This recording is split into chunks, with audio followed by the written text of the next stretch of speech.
शहंशाह अकबर का दरबार हर रोज की तरह अपनी पूरी शानो शौकत से सजा हुआ था।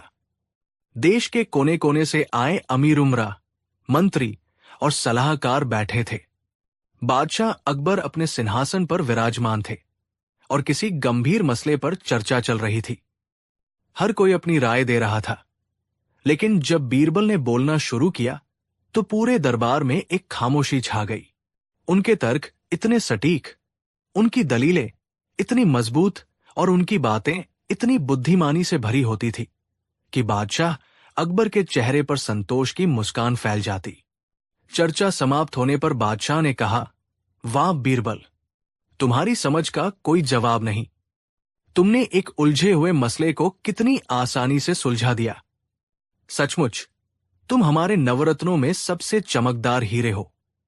यह तारीफ बीरबल के लिए तो सम्मान थी, लेकिन दरबार में बैठे कुछ लोगों के सीने पर सांप लौट गए।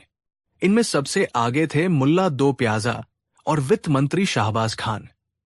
वे दोनों खुद को बीरबल से कम नहीं समझते थे, लेकिन बादशाह का बीरबल के प्रति विशेष स्नेह उन्हें एक पल के लिए भी चैन नहीं लेने देता था।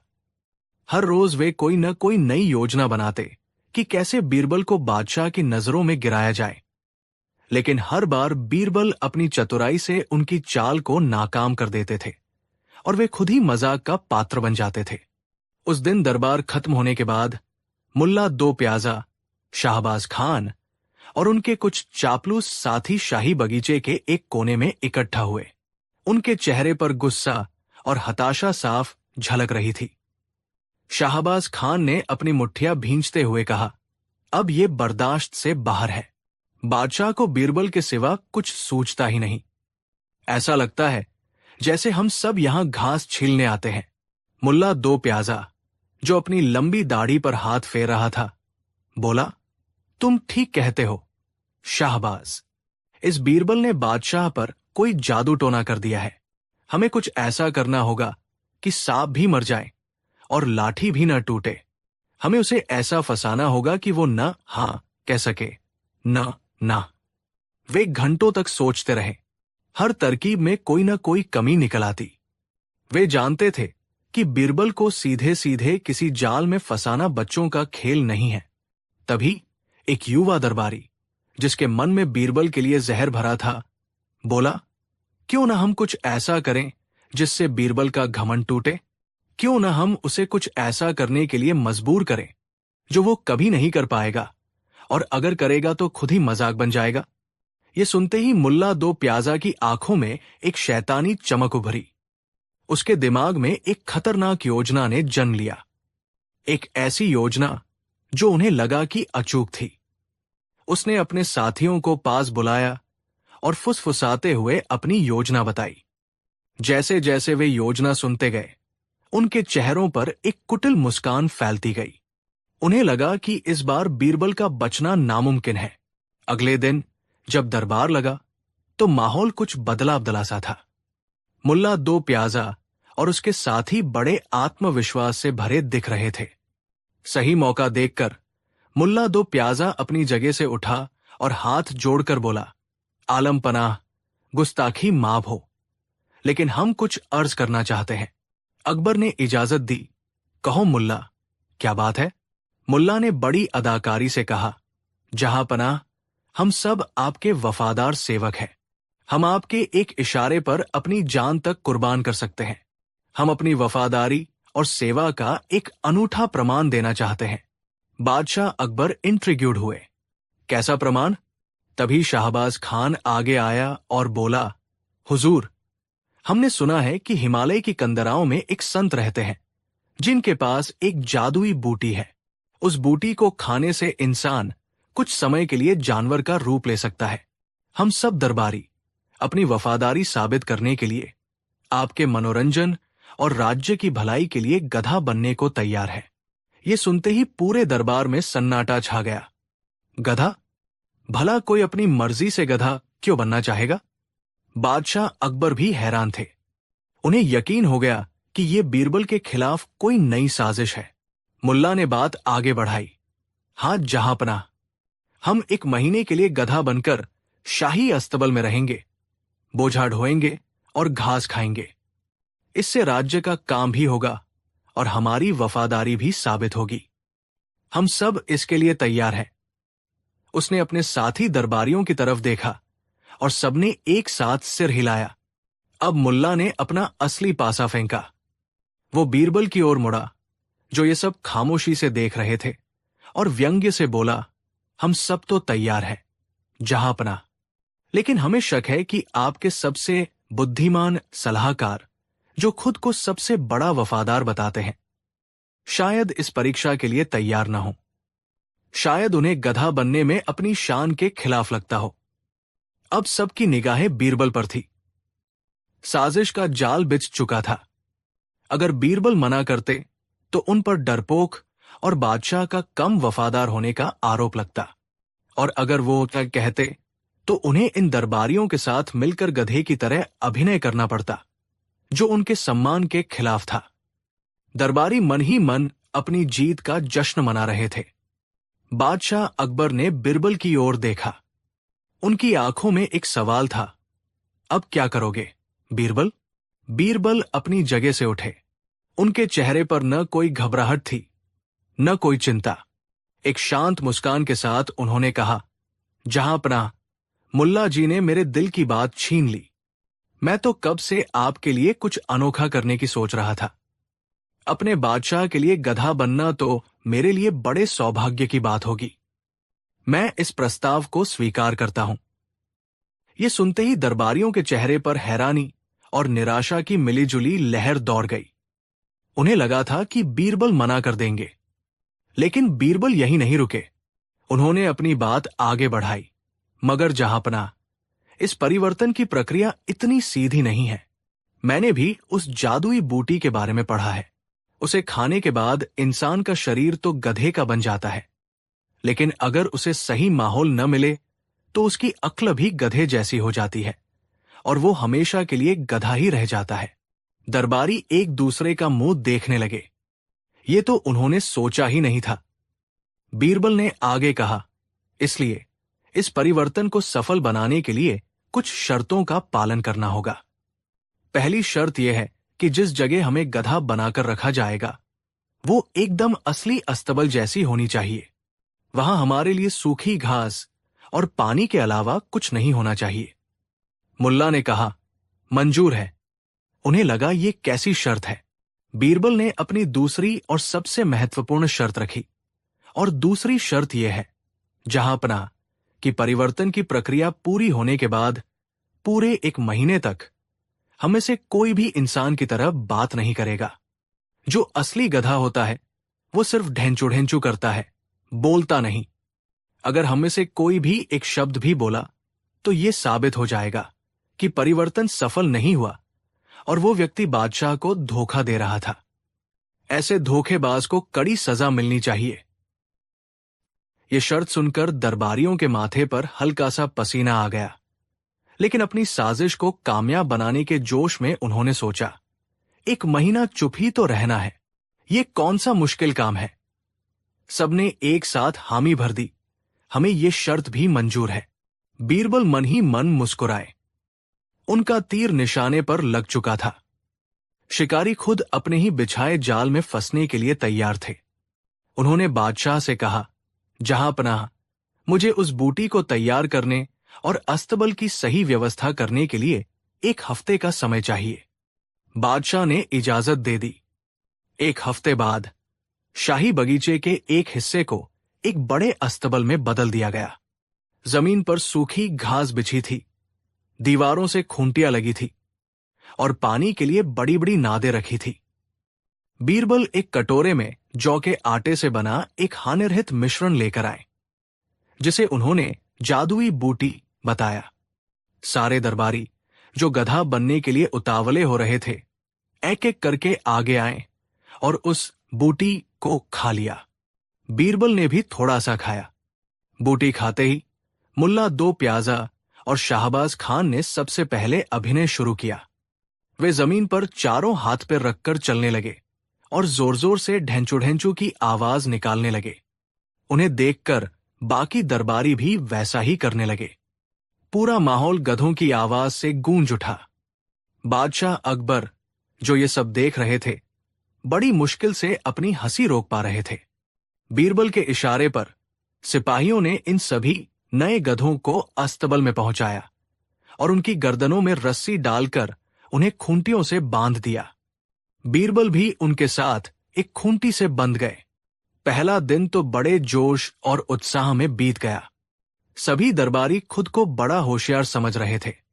वे बीरबल को देखकर मन ही मन हंसते और जोर जोर से ढेंचू ढेंचू करते, मानो कह रहे हों, देखा, फंसा दिया न तुम्हें।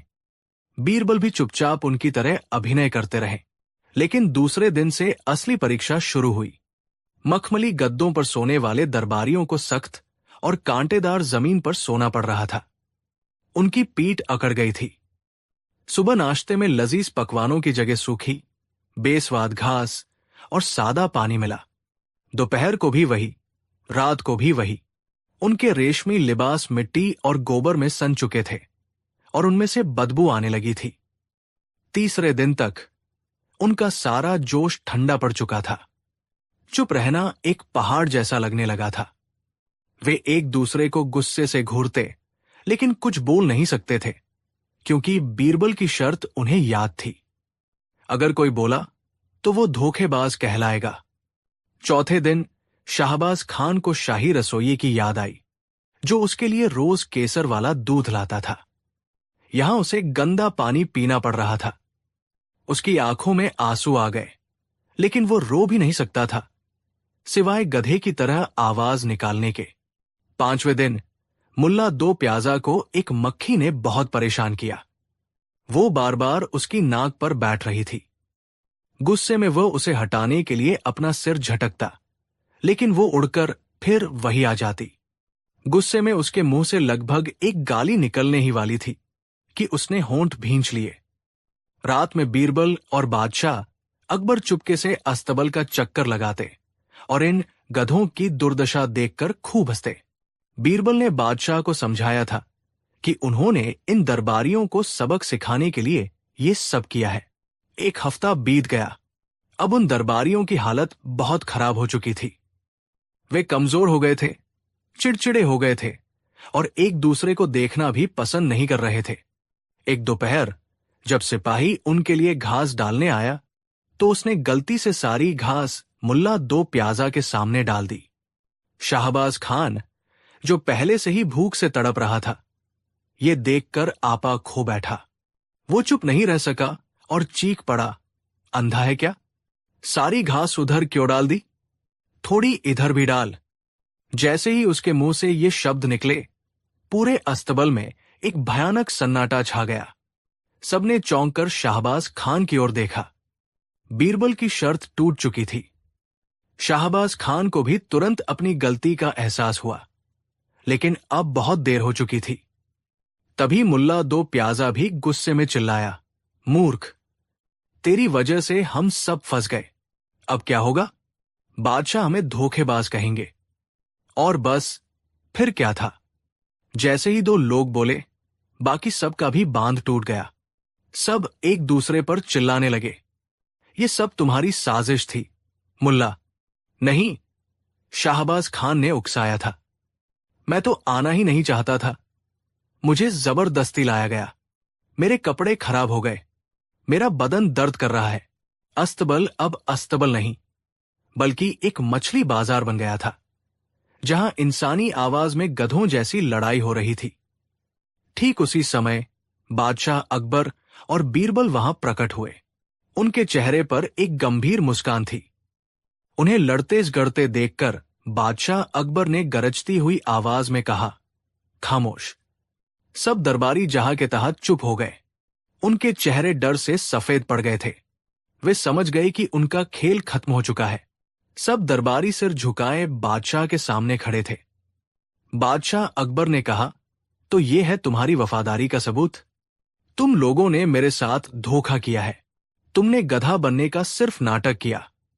मुल्ला दो प्याजा ने हिम्मत करके कहा, जहांपनाह, हमें माफ कर दीजिए।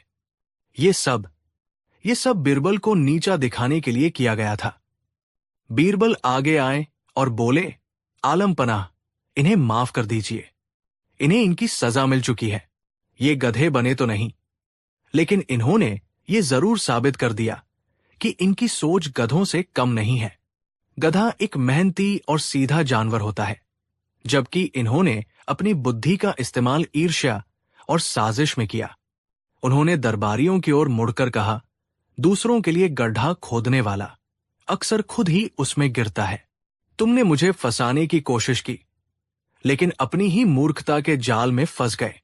उम्मीद है इस एक हफ्ते के गधा जीवन ने तुम्हें यह सबक सिखा दिया होगा कि असली बुद्धिमानी दूसरों को गिराने में नहीं, बल्कि खुद को उठाने में है। सभी दरबारियों के सिर शर्म से झुके हुए थे। उन्हें अपनी गलती का एहसास हो चुका था। बादशाह अकबर ने उन्हें माफ तो कर दिया, लेकिन यह घटना पूरे आगरा में फैल गई और वे दरबारी लंबे समय तक हंसी का पात्र बने रहे।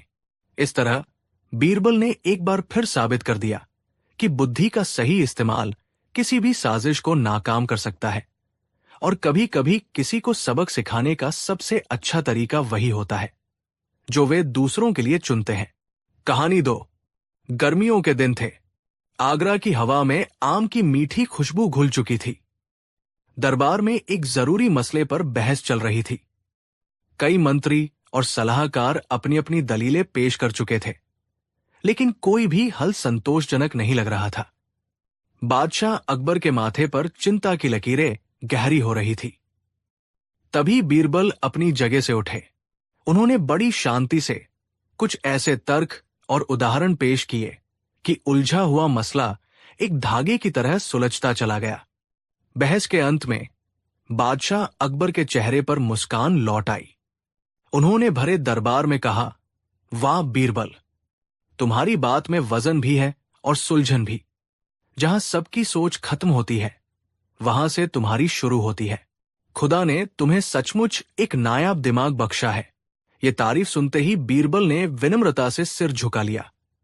लेकिन दरबार के एक कोने में बैठे मुल्ला दो प्याजा का चेहरा ईर्ष्या से काला पड़ गया। उनकी छाती पर मानो किसी ने गर्म अंगारे रख दिए हों। दरबार खत्म होते ही वो गुस्से में अपने कुछ चापलूस साथियों के पास पहुंचे। देखा अब सबने? मुल्ला ने फुफकारते हुए कहा, बादशाह को तो जैसे उस बीरबल के सिवा कोई नजर ही नहीं आता। हम सब यहां दिन रात सिर खपाते हैं और सारी वाहवाही वो अकेला लूट ले जाता है। अब पानी सिर से ऊपर जा चुका है। हमें कुछ ऐसा करना होगा कि बादशाह के सामने इसकी सारी होशियारी धरी की धरी रह जाए। इसे ऐसा अपमानित करना होगा कि ये दरबार में मुंह दिखाने के काबिल न रहे। एक दरबारी जो खुद बीरबल से जलता था बोला, लेकिन मुल्ला जी, ये काम आसान नहीं है। वो हर बार हमारी चाल को पहले ही भाप जाता है और उल्टा हमें ही शर्मिंदा होना पड़ता है। मुल्ला दो प्याजा ने अपनी दाढ़ी पर हाथ फेरते हुए एक कुटिल मुस्कान के साथ कहा, इस बार ऐसा नहीं होगा। मेरे पास एक ऐसी तरकीब है जिससे बीरबल बच ही नहीं सकता। हम उसे ज्ञान में नहीं बल्कि आचरण में हराएंगे। हम उसे बादशाह की नजरों में एक लालची, पेटू और असभ्य व्यक्ति साबित कर देंगे। सब उत्सुकता से मुल्ला की ओर देखने लगे। मुल्ला ने उन्हें पास बुलाया और फुसफुसाते हुए अपनी योजना बताई। योजना सुनकर सभी की आंखों में एक शैता चमक आ गई। उन्हें यकीन हो गया कि इस बार बीरबल का खेल खत्म है। अगले दिन मुल्ला दो प्याजा बड़े ही मीठे और विनम्र अंदाज में बादशाह के सामने पेश हुए। आलम पनाह, गर्मी का मौसम अपने पूरे शबाब पर है और बाजारों में दशहरी, लंगड़ा और चौसा आम की बहार आई हुई है। मेरी गुजारिश है कि इस खूबसूरत मौसम का जश्न मनाने के लिए शाही बगीचे में एक आम भोज का आयोजन किया जाए। सब मिलकर आमों का लुत्फ उठाएंगे तो दरबार का माहौल भी खुशनुमा हो जाएगा। अकबर को आम बहुत पसंद थे। उन्हें मुल्ला का यह प्रस्ताव बहुत भाया। उन्होंने तुरंत इसकी इजाजत दे दी और कहा, बहुत खूब मुल्ला, तुम्हारा ख्याल बहुत अच्छा है। कल दोपहर को ही इस भोज का आयोजन करो। सभी दरबारियों को न्योता दे दो और हां, बीरबल को विशेष रूप से बुलाना। मुल्ला ने सिर झुकाकर कहा, जो हुक्म, जहां अपना। वो मन ही मन अपनी कामयाबी पर मुस्कुरा रहा था। उसका पहला कदम सफल हो चुका था। अगले दिन शाही बगीचा किसी उत्सव की तरह सजा हुआ था। चारों तरफ रंग बिरंगे शामियाने लगे थे। बीच में एक बड़ा सा फव्वारा चल रहा था। दरबारियों के बैठने के लिए नरम गद्दे और तकिए लगाए गए थे। और सबसे खास बात, चारों तरफ सोने चांदी के थालों में ऊंचे ऊंचे ढेर लगे थे रसीले सुनहरे आमों के। उनकी मनमोहक सुगंध पूरे बगीचे में फैली हुई थी। सभी दरबारी और खुद बादशाह अकबर आकर अपनी अपनी जगहों पर बैठ गए। बीरबल भी आए और अपनी जगह पर बैठ गए। उन्होंने मुल्ला और उसके साथियों के चेहरों पर एक अजीब सी उत्तेजना देखी और वो तुरंत समझ गए कि ये सिर्फ एक आम भोज नहीं, बल्कि उनके खिलाफ रचा गया कोई षड्यंत्र है। लेकिन वो शांत रहे और चेहरे पर एक हल्की सी मुस्कान लिए बैठ गए। भोज शुरू हुआ। नौकर चाकर ठंडे पानी में रखे हुए आमों से भरे थाल लेकर आने लगे। सबने आम खाने शुरू किए। कोई आम को काट कर खा रहा था तो कोई उसे चूस कर। चारों तरफ आमों के रस और तारीफों की आवाजें गूंज रही थी। इसी बीच मुल्ला दो प्याजा ने अपनी योजना पर काम करना शुरू कर दिया। उसने अपने साथी दरबारियों को पहले ही समझा दिया था। योजना ये थी कि वे सब आम खाने के बाद अपनी गुठलियां और छिलके चुपके से बीरबल के सामने रखी खाली थाली की ओर खिसका देंगे। जब बीरबल के सामने गुठलियों और छिलकों का एक पहाड़ जैसा ढेर लग जाएगा, तब मुल्ला सबके सामने ये कहकर बीरबल को अपमानित करेगा कि देखो, बादशाह का ये बुद्धिमान सलाहकार कितना बड़ा पेटू और लालची है। मुल्ला और उसके साथियों ने बड़ी सफाई से अपना काम शुरू किया। वे एक आम खाते और उसकी गुठली और छिलके अपने पीछे छुपा लेते या फिर चुपके से खिसकाकर बीरबल के ढेर में शामिल कर देते। बीरबल ये सब देख रहे थे, लेकिन वो कुछ बोले नहीं। वो बस मुस्कुराते हुए शांति से अपने आम खाते रहे। धीरे धीरे बीरबल के सामने छिलकों और गुठलियों का ढेर बढ़ता गया। वो एक छोटे पहाड़ जैसा दिखने लगा। वहीं दूसरी ओर मुल्ला और उसके साथियों के सामने लगभग न के बराबर छिलके थे। बाकी दरबारी भी ये देखकर हैरान थे और कानाफूसी करने लगे। लगता है बीरबल को आज बहुत भूख लगी है। कोई बोला, अरे ये तो लालच की हद है। दूसरा बोला। बादशाह अकबर भी ये सब देख रहे थे। उन्हें भी बीरबल का इस तरह खाना थोड़ा अजीब लग रहा था। मुल्ला दो प्याजा ये देखकर मन ही मन खुशी से फूला नहीं समा रहा था। उसे लगा कि उसका तीर बिल्कुल सही निशाने पर लगा है। जब मुल्ला को लगा कि अब सही समय आ गया है, तो वो अपनी जगह पर खड़ा हो गया। उसने बड़ी नाटकीयता के साथ अपना गला साफ किया और सबका ध्यान अपनी ओर खींचा। जहां पना और मेरे दरबारी दोस्तों, उसने जोर से बोलना शुरू किया। आज हम सब इस शानदार भोज का आनंद ले रहे हैं। आम सचमुच फलों का राजा है। हम सबने अपनी अपनी क्षमता के अनुसार कुछ आम खाए हैं। फिर वो बीरबल की ओर मुड़ा और एक झूठी हमदर्दी और गहरे व्यंग्य के साथ बोला, लेकिन मुझे ये देखकर बड़ी हैरानी और थोड़ा दुख भी हो रहा है कि हमारे सबसे प्रिय और बुद्धिमान सलाहकार बीरबल जी का आमों के प्रति प्रेम कुछ ज्यादा ही गहरा है। उसने बीरबल के सामने लगे छिलकों के पहाड़ की ओर इशारा किया। जरा देखिए, जहां हम सबने दो चार आम खाए, वही बीरबल जी ने इतने आम खा लिए हैं कि उनके छिलकों का एक पहाड़ बन गया है। जहां अपना, मैं तो हमेशा सोचता था कि बुद्धिमान लोग संयम से काम लेते हैं, लेकिन यहां तो लालच की इंतहा हो गई है। इतना पेटूपन एक शाही सलाहकार को शोभा नहीं देता। ये सुनते ही उसके साथी दरबारी भी हां में हां मिलाने लगे। हाँ, मुल्ला जी सही कह रहे हैं। ये तो असभ्यता है। बादशाह की नजरों में खुद को गिरा दिया। पूरे बगीचे में एक अजीब सा सन्नाटा छा गया। सबकी निगाहें बीरबल पर थी। बादशाह अकबर भी बीरबल की ओर सवालिया नजरों से देख रहे थे। मुल्ला दो प्याजा अपनी छाती चौड़ी करके खड़ा था। उसे अपनी जीत का पूरा यकीन था। उसे लगा कि आज बीरबल के पास कोई जवाब नहीं होगा। वो शर्म से पानी पानी हो जाएगा। बीरबल अपनी जगह पर शांत बैठे रहे। उन्होंने पहले मुल्ला को देखा, फिर उसके साथियों को, और फिर बादशाह अकबर की ओर देखा। उनके चेहरे पर शर्मिंदगी का कोई भाव नहीं था, बल्कि उनकी आंखों में एक शरारती चमक थी। वो धीरे से अपनी जगह पर खड़े हुए। उन्होंने अपने सामने लगे छिलकों के ढेर को देखा और फिर मुल्ला दो प्याजा और उसके साथियों की लगभग खाली थालियों को देखा।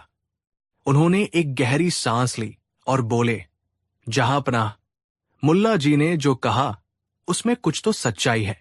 मैंने वाकई में बहुत सारे आम खाए हैं, क्योंकि आप जैसे दरियादिल बादशाह के बगीचे के आमों को मना करना उनका अपमान होता।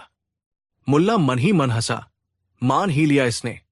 लेकिन फिर बीरबल ने जो कहा उसने बाजी को एक ही पल में पलट कर रख दिया। बीरबल ने अपनी आवाज में हैरानी का भाव लाते हुए कहा, लेकिन जहांपनाह, मैं तो ये देखकर हैरान हूं कि मेरा लालच तो इन महानुभावों के सामने कुछ भी नहीं है। हम जैसे साधारण लोग तो सिर्फ आम का गूदा खाते हैं और गुठलियां और छिलके फेंक देते हैं, पर जरा मुल्ला जी और इनके साथियों को देखिए। ये लोग तो इतने बड़े भुक्खड़ और आमों के इतने बड़े शौकीन हैं कि ये आमों को गुठलियों और छिलकों समेत ही खा गए हैं। देखिए, इनके सामने एक भी गुठली या छिलका नजर नहीं आ रहा। वाह, क्या हाजमा है इनका। बीरबल का यह कहना था कि जैसे पूरे बगीचे में कोई बम फट गया हो। पहले तो एक पल के लिए गहरा सन्नाटा छा गया, क्योंकि किसी ने इस नजरिए से सोचा ही नहीं था। फिर जैसे ही लोगों को बीरबल की बात का मर्म समझ में आया, एक दरबारी अपनी हंसी नहीं रोक पाया। उसे देखकर दूसरा हंसा और फिर देखते ही देखते पूरा बगीचा, यहां तक कि खुद शहंशाह अकबर भी जोर जोर से ठहाके लगाकर हंसने लगे। हंसी का ऐसा फव्वारा छूटा कि रुकने का नाम ही नहीं ले रहा था। मुल्ला दो प्याजा और उसके साथियों के चेहरे पर हवाइयां उड़ने लगी। उनका चेहरा शर्म, अपमान और गुस्से से लाल, पीला, नीला हो रहा था। वे बीरबल को अपमानित करने चले थे, लेकिन बीरबल ने उन्हीं की चाल को उन्हीं पर ऐसा उल्टा मारा था कि वे पूरे दरबार के सामने सबसे बड़े पेटू और मूर्ख साबित हो गए थे। अब उनके पास कहने के लिए एक शब्द भी नहीं था। वे न तो ये स्वीकार कर सकते थे कि उन्होंने छिलके और गुठलियां खाई है, और न ही ये बता सकते थे कि उन्होंने अपने छिलके बीरबल के ढेर में डाले थे, क्योंकि ऐसा करने पर उनकी साजिश का पर्दाफाश हो जाता। वे बुरी तरह फंस चुके थे। बादशाह अकबर हंसते हंसते लोटपोट हो रहे थे। उन्होंने अपनी हंसी रोककर मुल्ला से कहा, वाह मुल्ला, हमें तो पता ही नहीं था कि तुम आमों के इतने बड़े पारखी हो कि उनका कोई भी हिस्सा बर्बाद नहीं जाने देते। आज से तुम्हें दरबार में गुठली भक्षक की उपाधि दी जाती है। ये सुनते ही एक बार फिर से जोरदार ठहाका गूंजा। मुल्ला दो प्याजा का सिर शर्म से जमीन में गड़ा जा रहा था। उसे लग रहा था कि धरती फट जाए और वो उसमें समा जाए। बीरबल को नीचा दिखाने के चक्कर में उसकी इज्जत का पूरा फालूदा बन चुका था। उस दिन के बाद मुल्ला दो प्याजा और उसके साथियों की ऐसी शामत आई कि वे कई दिनों तक दरबार में किसी से नजरें नहीं मिला पाए। जब भी कोई दरबारी उन्हें देखता तो मुस्कुराकर पूछ लेता, और मुल्ला जी आज आम खाएंगे गुठलियों समेत। इस तरह बीरबल ने अपनी अद्भुत हाजिर जवाबी और बुद्धि से न केवल खुद को अपमानित होने से बचाया, बल्कि अपने दुश्मनों को ऐसा सबक सिखाया जिसे वे जिंदगी भर नहीं भूल पाए। ये कहानी हमें सिखाती है कि ईर्ष्या की आग में इंसान खुद ही जलता है और दूसरों के लिए बिछाए जाल में अक्सर खुद ही फंस जाता है। कहानी 3। हिंदुस्तान की सरजमी पर जब मुगलिया सल्तनत का परचम लहराता था और उसके सबसे बुलंद सितारे थे शहंशाह जलालुद्दीन मोहम्मद अकबर। उनका दरबार न्याय और बुद्धिमानी के लिए मशहूर था, लेकिन आज उस दरबार में हवा में एक अजीब सी खामोशी थी। एक ऐसी खामोशी जो किसी बड़े तूफान से पहले आती है। दरबार खचाखच भरा था। नवरत्न अपनी अपनी जगह पर बैठे थे, लेकिन हर किसी की नजरें सिंहासन पर बैठे शहंशाह अकबर के चेहरे पर टिकी थी। अकबर का चेहरा गुस्से से तमतमा रहा था। उनकी आंखें अंगारों की तरह दहक रही थी। उनके सामने दरबार के बीचों बीच एक साधारण सा फटे पुराने कपड़ों में लिपटा एक आदमी कांप रहा था। उसका नाम था रामू। वो शहर का एक मामूली धोबी था, जिसकी दुनिया यमुना के घाट और कपड़ों के गट्ठर तक ही सीमित थी। आज उसकी दुनिया उजड़ चुकी थी। उस पर इल्जाम था शहंशाह हिंद का अपमान करने का, एक ऐसा जुर्म जिसकी सजा सिर्फ और सिर्फ मौत थी। अकबर की भारी आवाज ने खामोशी को तोड़ा। रामू, क्या यह सच है कि तुमने अपनी जुबान से हमारे लिए अपमानजनक शब्दों का इस्तेमाल किया? रामू की जुबान लड़खड़ा गई। नहीं, नहीं जहांपनाह, मेरा वो मतलब नहीं था। मैं तो बस। तभी एक दरबारी, इनायत खान, जो बीरबल से जलता था और बादशाह का खास बनने का कोई मौका नहीं छोड़ता था, अपनी जगह से उठा। गुस्ताखी माफ जहांपनाह, लेकिन इसके अपराध के गवाह मौजूद हैं। इसने साफ साफ आपकी तुलना एक जानवर से की है। इसने कहा कि हमारा बादशाह बिल्कुल हमारे गधे जैसा है। ये शब्द सुनते ही पूरे दरबार में एक सनसनी दौड़ गई। गधे जैसा? बादशाह की तुलना एक गधे से? ये तो कल्पना से भी परे था। अकबर का चेहरा और भी लाल हो गया। उन्होंने अपनी मूंछों पर ताव देते हुए रामू को घूरा, जो अब डर के मारे लगभग बेहोश होने वाला था। रामू के आंसू निकल पड़े।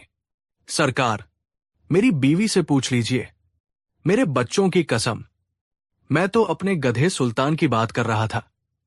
वो बड़ा अड़ियल है, सुनता नहीं। मैं तो। इनायत खान ने उसकी बात काटी।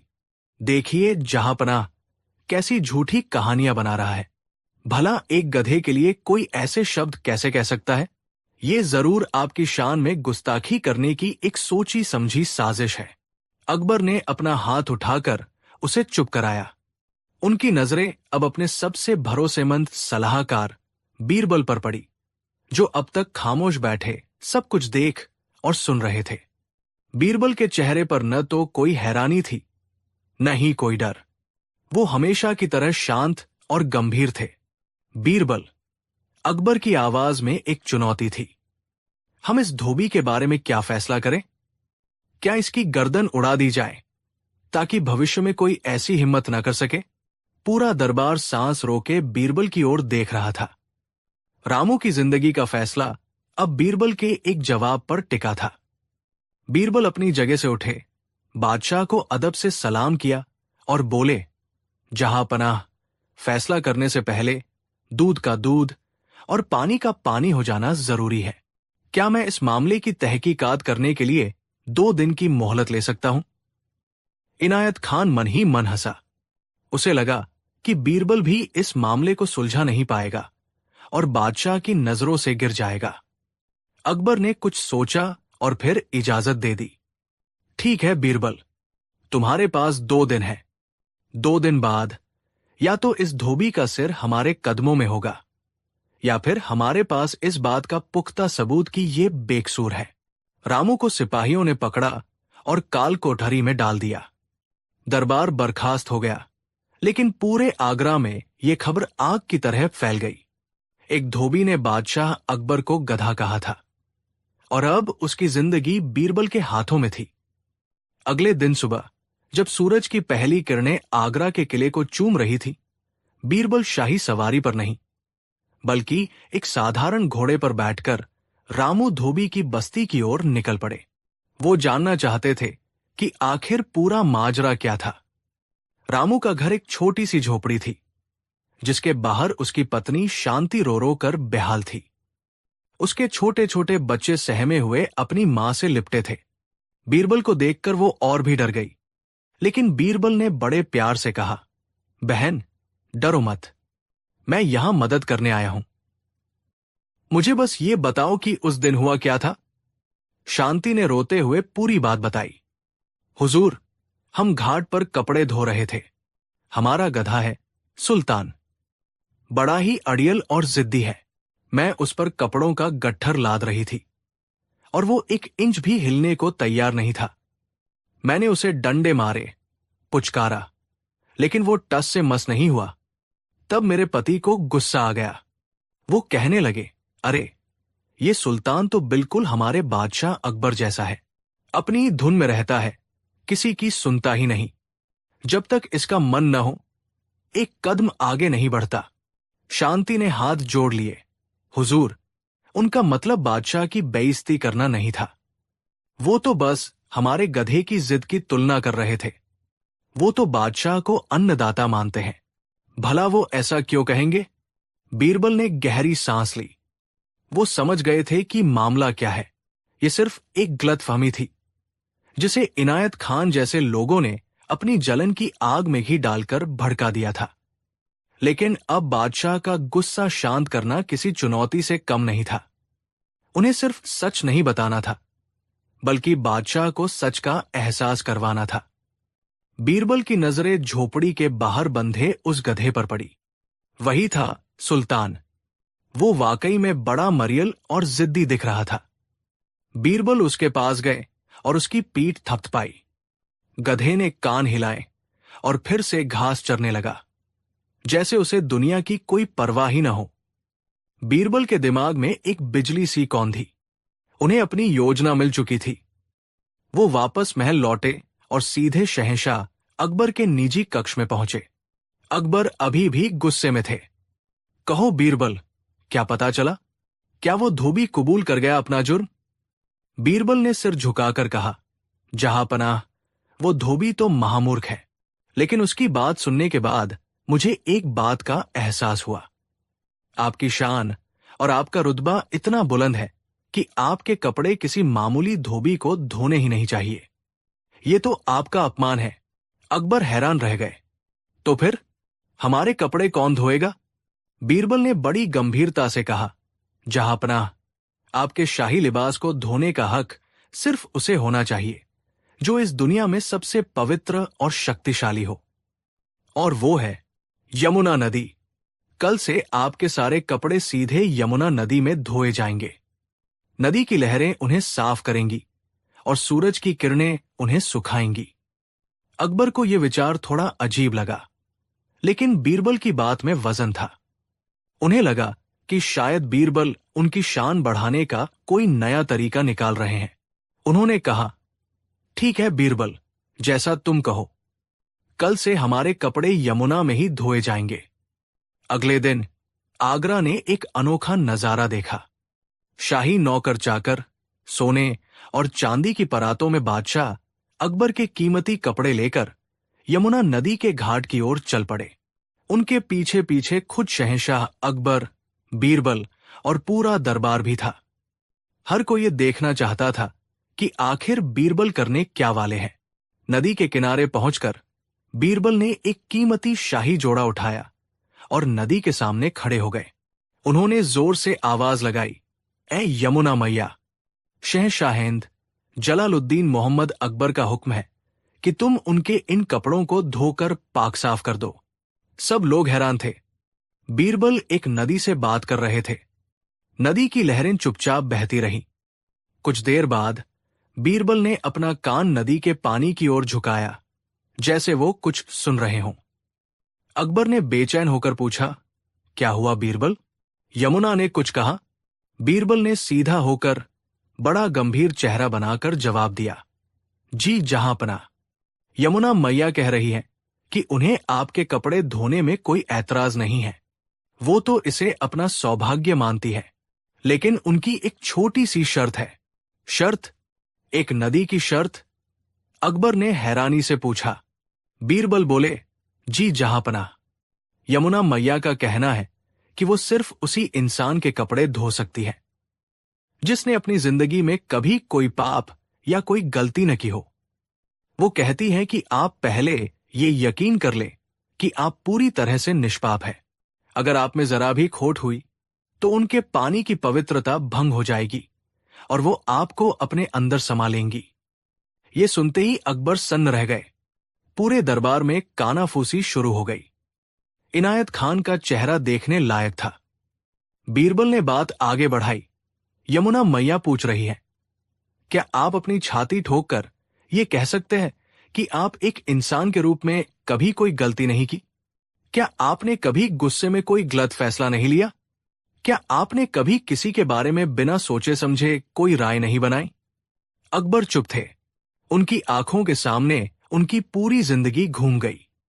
वो एक महान बादशाह थे, लेकिन थे तो एक इंसान ही। उनसे भी गलतियां हुई थी। उन्होंने भी कई बार जल्दबाजी में फैसले लिए थे।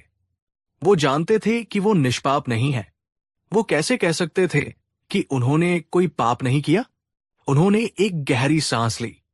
उनके चेहरे का गुस्सा अब शर्मिंदगी और आत्मग्लानि में बदल रहा था। बीरबल अब अकबर के पास आए और धीरे से बोले, जहांपनाह, जब आप, जो इस मुल्क के मालिक हैं, एक इंसान होने के नाते गलतियों से परे नहीं हैं, जब कभी कभी आप भी अपनी धुन में रहते हैं और किसी की नहीं सुनते, तो फिर रामू धोबी का वो अड़ियल गधा, जो सिर्फ एक जानवर है, अगर अपनी धुन में रहे तो क्या गलत है? बीरबल ने आगे कहा, उस बेचारे ने आपकी तुलना अपने गधे से नहीं की थी। जहांपनाह, उसने तो अपने गधे की अड़ियल जिद की तुलना आपकी शाही मर्जी से की थी।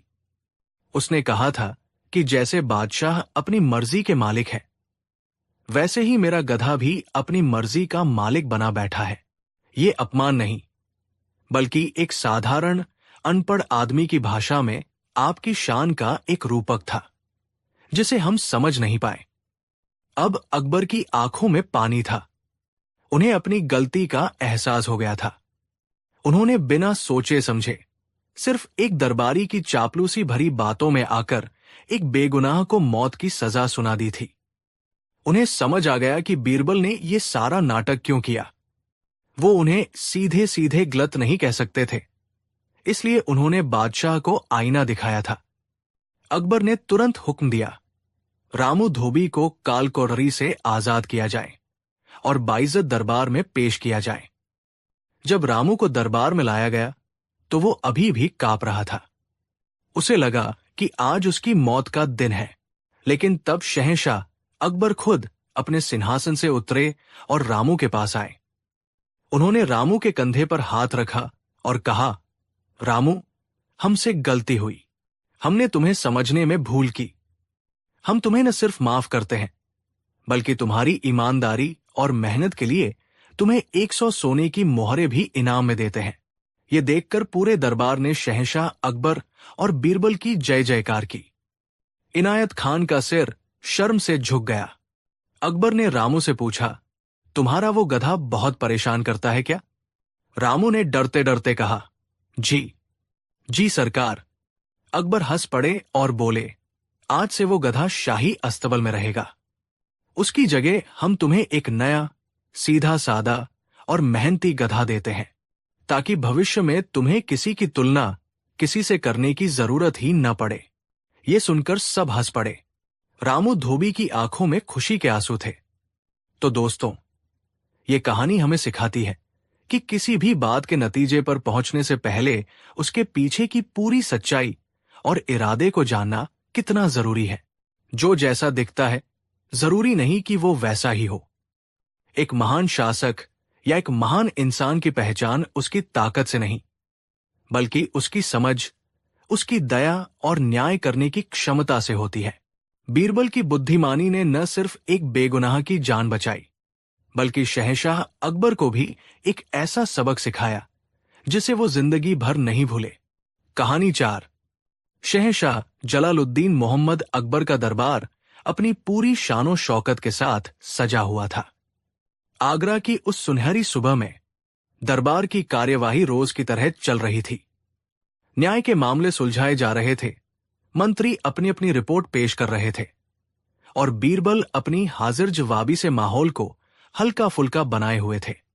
सब कुछ सामान्य था, शायद कुछ ज्यादा ही सामान्य, लेकिन उन्हें क्या पता था कि आज इस दरबार की दहलीज पर एक ऐसा तूफान दस्तक देने वाला था जो उनकी सल्तनत के सबसे तेज दिमाग की नींव हिलाकर रख देगा। दरबार के मुख्य द्वार पर खड़े पहरेदार ने ऐलान किया, समरकंद से आए महान यात्री और ज्ञानी कविजेंद शहंशाह से मिलने की इजाजत चाहते हैं। नाम सुनते ही दरबार में एक हलचल सी मच गई। कवि ज़ेंद कोई आम इंसान नहीं थे। उनकी ख्याति दूर दूर तक फैली हुई थी। कहा जाता था कि उन्होंने दुनिया के बड़े बड़े विद्वानों और राजाओं को अपनी पहेलियों और सवालों से निरुत्तर कर दिया था। वो ज्ञान के एक ऐसे खोजी थे जो सिर्फ एक सवाल लेकर पूरी दुनिया घूम रहे थे, और आज तक कोई भी उस सवाल का संतोषजनक जवाब नहीं दे पाया था। अकबर ने उन्हें सम्मान के साथ अंदर आने की इजाजत दी। कवि ज़ेंद ने दरबार में प्रवेश किया। वो एक साधारण से दिखने वाले व्यक्ति थे। उनके कपड़े यात्रा की धूल से सने थे, लेकिन उनकी आंखों में एक असाधारण चमक थी। एक ऐसी गहराई थी जैसे वो कोई समंदर हो। उन्होंने न तो कोई कीमती आभूषण पहने थे और न ही उनके चेहरे पर कोई घमंड था। उन्होंने अदब से झुककर बादशाह को सलाम किया। अकबर उनकी सादगी से बहुत प्रभावित हुए। हमने आपके बारे में बहुत सुना है, कवि ज़ेंद, अकबर ने कहा। कहते हैं आपके पास एक ऐसा सवाल है जिसने दुनिया के हर कोने में बुद्धिजीवियों को चुप करा दिया है। हम भी उस सवाल को सुनने की इच्छा रखते हैं। कवि ज़ेंद ने विनम्रता से कहा, जहांपनाह, मैं कोई विद्वान नहीं, बस ज्ञान का एक प्यासा मुसाफिर हूं। और मेरा सवाल किसी की परीक्षा लेने के लिए नहीं, बल्कि उस परम सत्य की खोज के लिए है। मैं यहां आपके नवरत्नों, विशेषकर बीरबल की बुद्धिमानी की ख्याति सुनकर आया हूं। यह सुनकर दरबार में बैठे बीरबल के दुश्मनों के चेहरे पर एक कुटिल मुस्कान तैर गई। उन्हें लगा कि आज बीरबल को नीचा दिखाने का सुनहरा मौका है। अकबर ने बीरबल की ओर देखा, जिनकी आंखों में भी एक उत्सुकता थी। तो पेश कीजिए अपना सवाल, अकबर ने कहा। कवि ज़ेंद ने एक गहरी सांस ली और उनकी आवाज ने पूरे दरबार की खामोशी को चीर दिया। उन्होंने पूछा, दुनिया का वो सबसे बड़ा सच क्या है जो सबसे बड़ा झूठ भी है, और वो सबसे बड़ा झूठ क्या है जो सबसे बड़ा सच भी है? याद रहे, दोनों का जवाब एक ही है। सवाल हवा में तैरता रहा। दरबार में सन्नाटा छा गया। एक ऐसा सन्नाटा जिसमें दरबारी एक दूसरे का चेहरा देख रहे थे। सबसे बड़ा सच जो सबसे बड़ा झूठ भी हो, यह कैसा विरोधाभास था? यह तो असंभव था। सच सच होता है और झूठ झूठ। दोनों एक कैसे हो सकते हैं? अकबर भी सोच में पड़ गए। उन्होंने अपने नवरत्नों की ओर देखा। मुल्ला दोप्याजा से लेकर तानसेन तक हर किसी के चेहरे पर उलझन के भाव थे। फिर अकबर ने अपने सबसे भरोसेमंद हीरे बीरबल की ओर देखा, और दरबारियों ने पहली बार कुछ ऐसा देखा जो उन्होंने पहले कभी नहीं देखा था। बीरबल के चेहरे पर उनकी जानी पहचानी मुस्कान नहीं थी। उनकी आंखें किसी गहरी सोच में डूबी थी। उनके माथे पर चिंता की लकीरें साफ दिखाई दे रही थी। ऐसा लग रहा था जैसे किसी ने उनके दिमाग पर एक भारी पत्थर रख दिया हो। यह देखकर बीरबल के दुश्मनों की खुशी का ठिकाना न रहा। उन्हें लगा, आखिरकार कोई तो मिला जिसने बीरबल को चुप करा दिया। कवि ज़ेंद ने कहा, जहांपनाह, मैं जानता हूं यह सवाल आसान नहीं है। मैं आपके दरबार को 7 दिनों का समय देता हूं। 7 दिनों बाद मैं अपना जवाब लेने फिर हाजिर होऊंगा। अकबर ने चुनौती स्वीकार कर ली। उन्हें बीरबल पर पूरा भरोसा था, लेकिन बीरबल की चुप्पी उन्हें भी परेशान कर रही थी। पहला दिन गुजरा। बीरबल ने शाही पुस्तकालय में खुद को बंद कर लिया। उन्होंने दर्शन शास्त्र, धर्म और तर्कशास्त्र के बड़े बड़े ग्रंथ खंगाल डाले। उन्होंने माया के सिद्धांत पर विचार किया, जो कहती है कि यह दुनिया एक भ्रम है, एक झूठ है, लेकिन हमारे लिए यही एकमात्र सच है। लेकिन यह जवाब भी पहेली पर पूरी तरह खरा नहीं उतरता था। दूसरा और तीसरा दिन बीरबल ने सल्तनत के सबसे बड़े पंडितों, सूफियों और ज्ञानियों के साथ विचार विमर्श में बिताया। किसी ने कहा जवाब ईश्वर है, क्योंकि वो सबसे बड़ा सच है, लेकिन जो नास्तिक हैं उनके लिए सबसे बड़ा झूठ। किसी ने कहा जवाब मृत्यु है, लेकिन यह भी अधूरा लगा।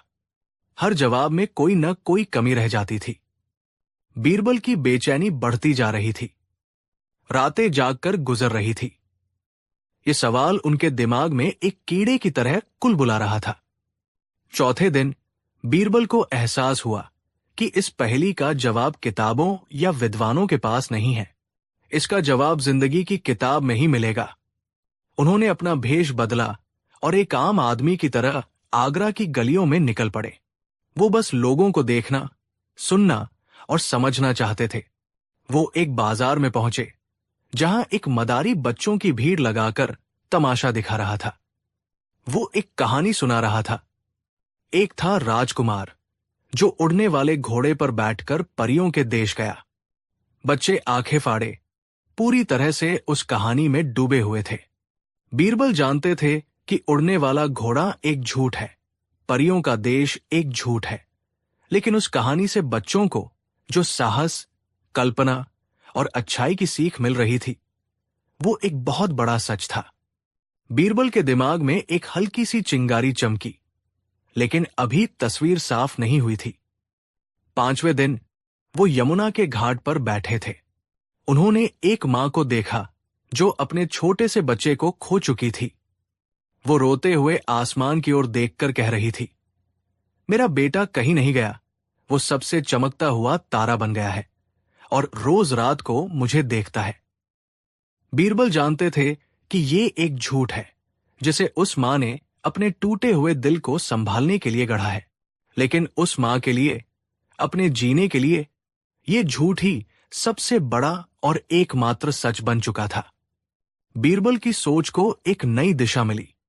छठे दिन वो एक सराय में बैठे थे जहां 2 व्यापारी किसी जमीन के सौदे पर लड़ रहे थे। दोनों एक ही घटना के बारे में बता रहे थे, लेकिन दोनों की कहानी बिल्कुल अलग थी।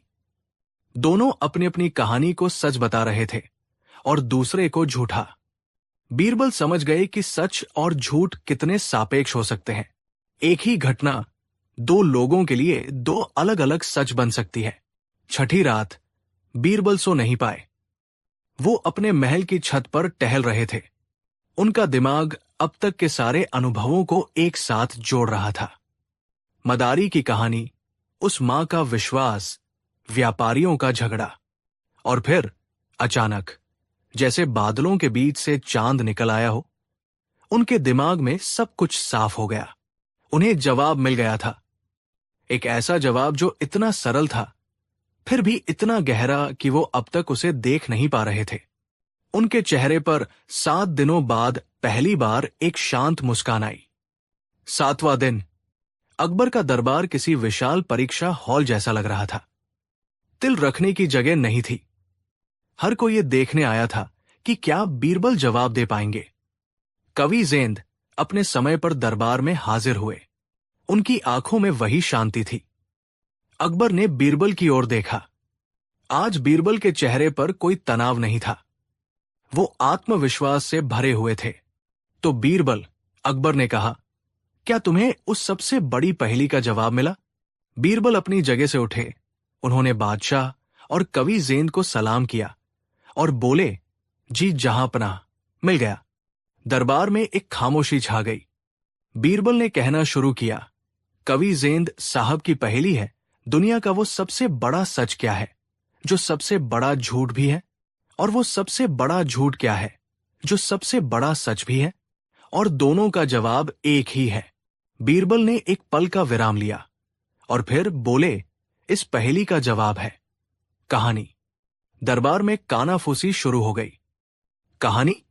ये कैसा जवाब हुआ? बीरबल ने हाथ उठाकर सबको शांत किया और समझाना शुरू किया। जहांपनाह, जरा सोचिए, एक कहानी से बड़ा झूठ क्या हो सकता है? इसमें उड़ने वाले घोड़े होते हैं, बोलने वाले जानवर होते हैं, जादूगर होते हैं। ये मन की एक कल्पना है, एक सरासर झूठ। लेकिन इसी कहानी से बड़ा सच क्या है? रामायण और महाभारत की कहानियां हमें धर्म और अधर्म का सबसे बड़ा सच सिखाती है। पंचतंत्र की कहानियां, जो जानवरों के बारे में झूठ है, हमें नीति और व्यवहार का सबसे बड़ा सच बताती है। एक मां जो अपने बच्चे को खो देती है, वो खुद को ये कहानी सुनाती है कि उसका बच्चा तारा बन गया है। ये कहानी एक झूठ है, पर यही झूठ उसे जीने की हिम्मत देता है और उसके लिए यही सबसे बड़ा सच बन जाता है। इतिहास क्या है? यह हमारे पूर्वजों द्वारा सुनाई गई एक कहानी ही तो है, जिसे हम सच मानकर अपनी पहचान बनाते हैं। धर्म क्या है? ये ईश्वर और इंसान के रिश्ते की एक पवित्र कहानी है, जिसे करोड़ों लोग अपना परम सच मानते हैं। एक राजा अपनी प्रजा को अपनी वीरता की कहानियां सुनाकर उन्हें प्रेरित करता है। वो कहानियां शायद थोड़ी बढ़ा चढ़ाकर बताई गई हों, थोड़ी झूठी हों, लेकिन उनसे जो एकता और साहस पैदा होता है, वो उस सल्तनत का सबसे बड़ा सच बन जाता है। इसलिए जहांपनाह कहानी ही वो चीज है जो एक ही समय में सबसे बड़ा झूठ भी हो सकती है और सबसे बड़ा सच भी। ये झूठ है क्योंकि ये कल्पना है, और ये सच है क्योंकि ये हमारे जीवन को अर्थ देती है, हमें जीने का सलीका सिखाती है और हमारी दुनिया को आकार देती है। ये एक ऐसा झूठ है जिसके बिना सच अधूरा है, और एक ऐसा सच है जो अक्सर झूठ का लबादा ओढ़कर ही हम तक पहुंचता है। बीरबल जब चुप हुए तो दरबार में गहरा सन्नाटा था। हर कोई उनके शब्दों की गहराई में डूब चुका था। उन्होंने सिर्फ एक शब्द में जवाब नहीं दिया था, बल्कि जिंदगी का एक बहुत बड़ा फलसफा समझा दिया था। कवि जेंद अपनी जगह से उठे। उनकी आंखों में आंसू थे और चेहरे पर एक गहरी संतुष्टि। वो धीरे धीरे बीरबल के पास आए और उन्हें गले लगा लिया।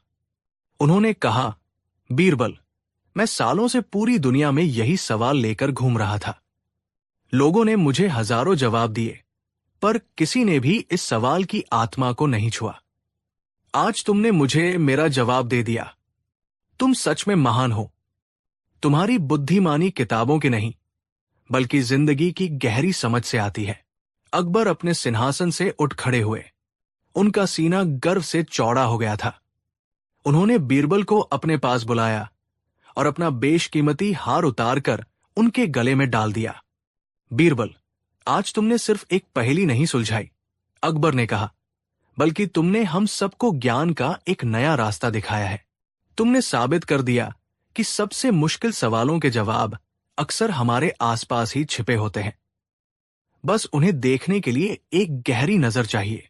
उस दिन के बाद बीरबल का सम्मान दरबार में और भी बढ़ गया, और यह कहानी इतिहास में हमेशा के लिए दर्ज हो गई कि कैसे एक पहेली ने हिंदुस्तान के सबसे बुद्धिमान व्यक्ति को भी 7 दिनों तक सोचने पर मजबूर कर दिया। लेकिन अंत में जीत बुद्धि की नहीं, बल्कि जीवन को समझने वाली गहरी समझ की हुई। कहानी 5। क्या आपने कभी सुना है कि किसी बेजान चीज ने किसी जीवित प्राणी को जन्म दिया हो? क्या पत्थर से फूल उग सकता है? या क्या मिट्टी का घड़ा एक बच्चे को जन्म दे सकता है? सुनने में यह किसी जादूगर का खेल या फिर एक पागल का सपना लगता है ना? लेकिन इतिहास के पन्नों में एक ऐसी कहानी दर्ज है जहां ऐसा ही कुछ हुआ, या यूं कहें कि ऐसा होने का यकीन दिलाया गया। यह कहानी है मुगल सल्तनत के उस सुनहरे दौर की, जब शहंशाह अकबर का राज था और उनके दरबार की शान थे उनके सबसे अजीज सलाहकार बीरबल। यह कहानी सिर्फ बीरबल की चतुराई की नहीं, बल्कि इंसान के एक सबसे बड़े दुश्मन की है, लालच। तो तैयार हो जाइए हमारे साथ चलने के लिए उस दौर में, जहां एक लालची आदमी को सबक सिखाने के लिए बीरबल ने घड़ों से बच्चे पैदा करवा दिए थे। आगरा शहर अपनी पूरी शानो शौकत के साथ चमक रहा था। एक तरफ यमुना नदी बह रही थी, तो दूसरी तरफ आलीशान हवेलियां और बाजार थे, जहां दुनिया भर के व्यापारी अपना सामान बेचा करते थे। इसी शहर में बीरबल के पड़ोस में एक सेठ रहता था, जिसका नाम था रामलाल। नाम तो उसका राम जैसा था, लेकिन उसके काम रावण से भी बदतर थे। रामलाल के पास धन दौलत की कोई कमी नहीं थी। उसके कई गोदाम अनाज से भरे थे और उसकी तिजोरियां सोने चांदी से। लेकिन कहते हैं ना, जिसे लालच का कीड़ा काट ले, उसे दुनिया की सारी दौलत भी कम लगती है। रामलाल की आदत थी कि वो हर चीज में अपना फायदा देखता था। किसी गरीब को एक सिक्का भी देता तो उससे 2 सिक्कों के बराबर काम करवा लेता। उसकी नजर हमेशा दूसरों की चीजों पर रहती थी। वो बीरबल से मन ही मन बहुत जलता था। बीरबल का मान सम्मान, बादशाह अकबर से उनकी करीबी और उनकी बुद्धिमानी, ये सब रामलाल को कांटे की तरह चुभता था। वो हमेशा मौके की तलाश में रहता कि कैसे बीरबल को नीचा दिखाएं या उनसे कोई फायदा उठाए। एक दिन रामलाल अपनी हवेली की छत पर खड़ा बीरबल के घर की ओर देख रहा था। उसने देखा कि बीरबल के घर पर बड़ी चहल पहल है। नौकर चाकर इधर से उधर भाग रहे हैं और तैयारियों का माहौल है। रामलाल ने अपने एक नौकर को भेजकर पता लगवाया। नौकर लौटकर आया और हाफते हुए बोला, सेठ जी, बीरबल जी के घर पर 10 दिन बाद एक बहुत बड़े भोज का आयोजन है। उनकी बेटी के ससुराल से बड़े बड़े मेहमान आ रहे हैं। पूरे शहर के नामी गिरामी लोगों को बुलाया गया है। ये सुनते ही रामलाल के कान खड़े हो गए। उसके दिमाग में लालच का कीड़ा कुलबुलाने लगा। बड़ा भोज मतलब बहुत सारे बर्तन लगेंगे। बीरबल के पास इतने बर्तन कहां से आएंगे? वो जरूर किसी से उधार मांगेगा। ये सोचते ही उसके चेहरे पर एक कुटिल मुस्कान तैर गई।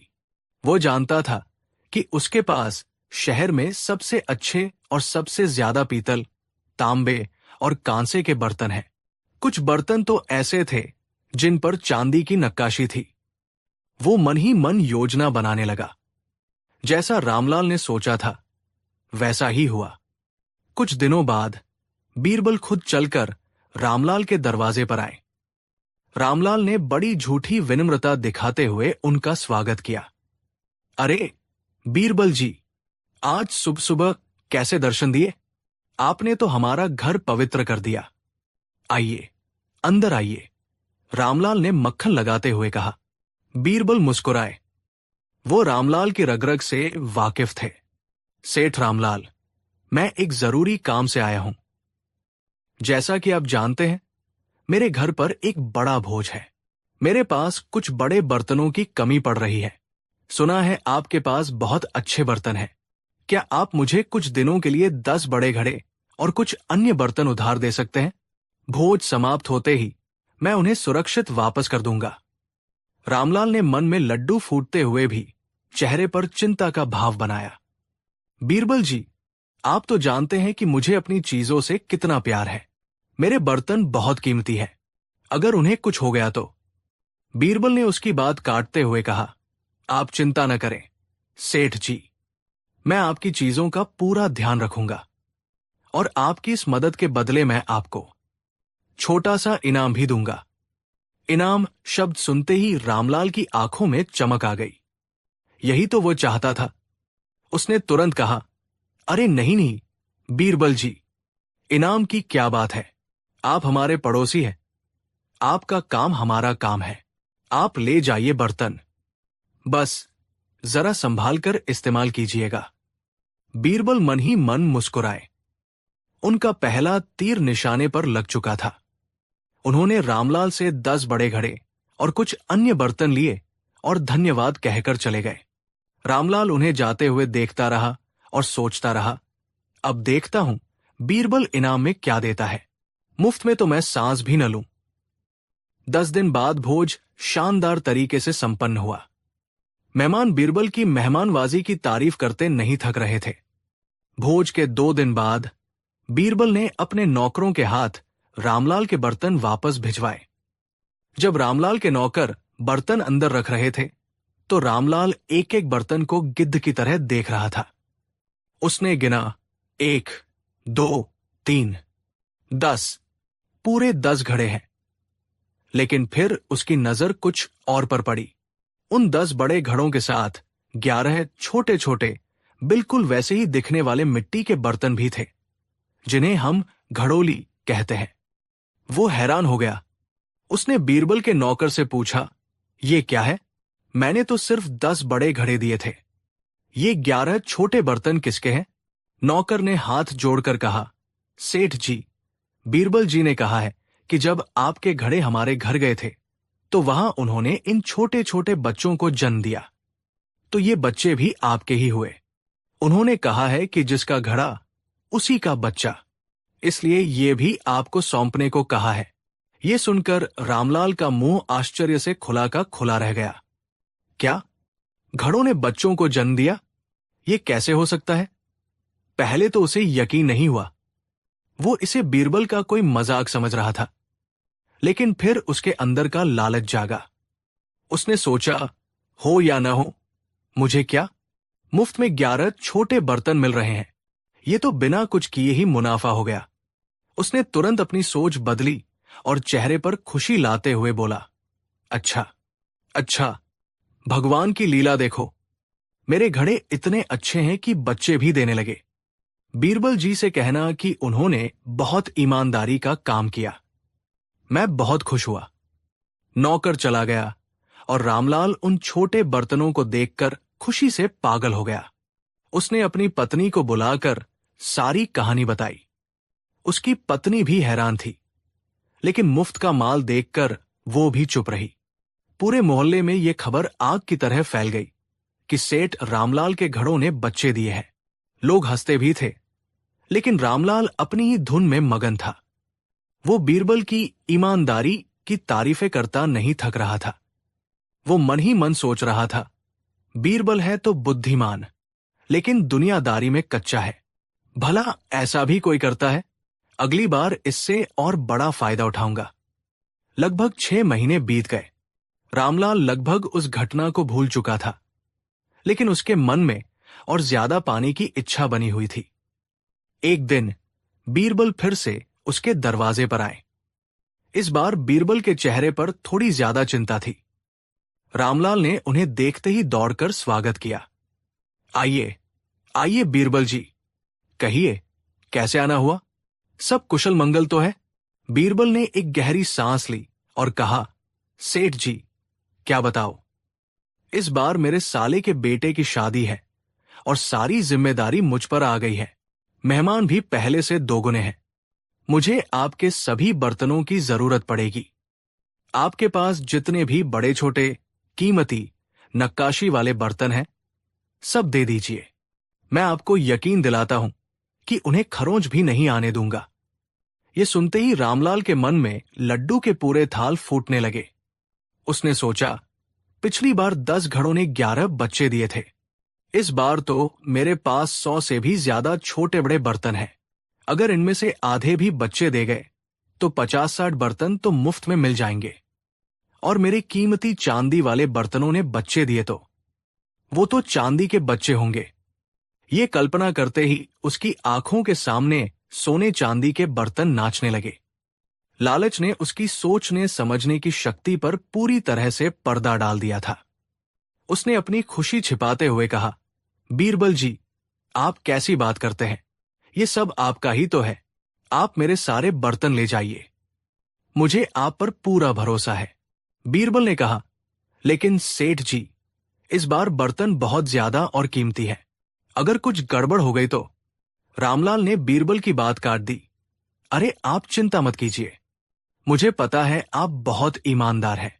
आप सब ले जाइए। और उसने अपने नौकरों को बुलाकर घर के सारे, यहां तक कि संदूक में रखे सबसे कीमती बर्तन भी निकलवाकर बीरबल के हवाले कर दिए। बीरबल ने उसे धन्यवाद दिया और सारे बर्तन लेकर चले गए। रामलाल दरवाजे पर खड़ा उन्हें जाता देखता रहा और सपनों में खो गया। वो हिसाब लगा रहा था कि उसे कितना मुनाफा होने वाला है। वो हर रोज सुबह उठता और सोचता, आज बीरबल आएगा और साथ में ढेर सारे बच्चे बर्तन लाएगा। 1 हफ्ता बीत गया, फिर 2 हफ्ते, फिर पूरा 1 महीना बीत गया, लेकिन बीरबल या उनके बर्तन वापस नहीं आए। अब रामलाल की चिंता बढ़ने लगी। उसका लालच अब डर में बदल रहा था। कहीं उसके सारे बर्तन खो तो नहीं गए? वो और इंतजार नहीं कर सका और खुद बीरबल के घर पहुंच गया। उसने देखा कि बीरबल अपने आंगन में बैठे थे और उनका चेहरा बहुत उदास था। रामलाल ने लगभग दौड़ते हुए पूछा, बीरबल जी, 1 महीना हो गया, मेरे बर्तन कहाँ हैं? शादी तो कब की खत्म हो गई होगी।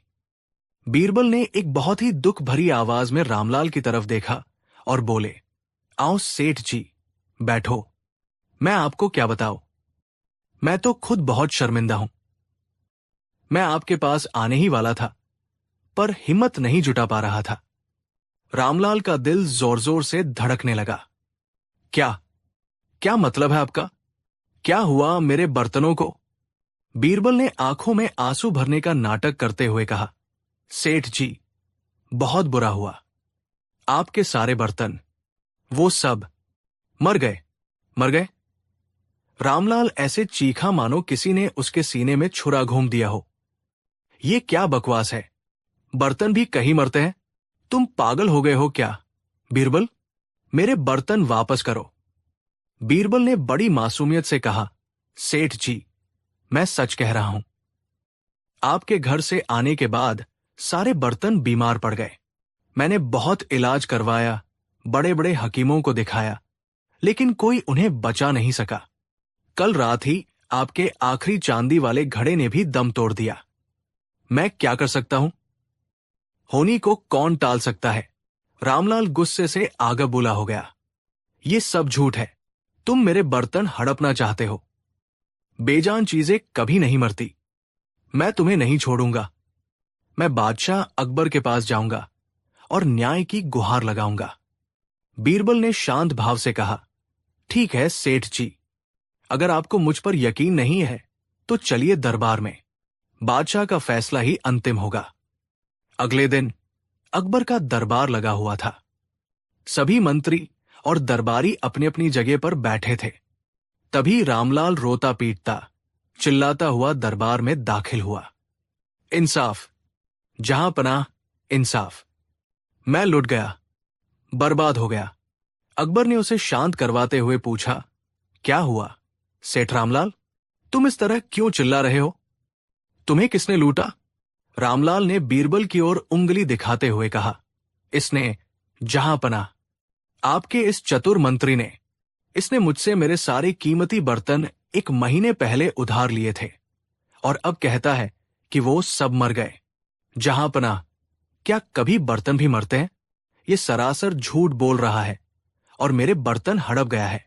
मुझे मेरे बर्तन वापस दिलवाइए हुजूर। पूरा दरबार कानाफूसी करने लगा। अकबर ने हैरानी से बीरबल की ओर देखा। बीरबल, ये सेठ क्या कह रहा है? क्या ये सच है? बीरबल ने अदब से सिर झुकाया और कहा। जी जहां पनाह, सेठ रामलाल बिल्कुल सच कह रहे हैं। इनके सारे बर्तन मर चुके हैं।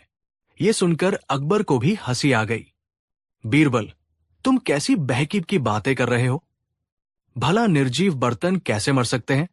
दरबार में बैठे बीरबल के कुछ दुश्मन भी खुश हो गए। उन्हें लगा कि आज बीरबल बुरी तरह फंस गया है। बीरबल ने बड़ी शांति से जवाब दिया। जहां पनाह, मैं मानता हूं कि निर्जीव चीजें नहीं मरती, लेकिन मैं सेठ रामलाल से एक सवाल पूछना चाहता हूं। फिर वो रामलाल की ओर मुड़े और पूछा। सेठ जी, आपको याद है आज से 6 महीने पहले जब मैंने आपसे 10 घड़े उधार लिए थे तो मैंने आपको 11 छोटे बर्तन ये कहकर लौटाए थे कि आपके घड़ों ने बच्चों को जन्म दिया है? रामलाल ने तुरंत कहा। हां, याद है, तुमने दिए थे। बीरबल ने फिर पूछा।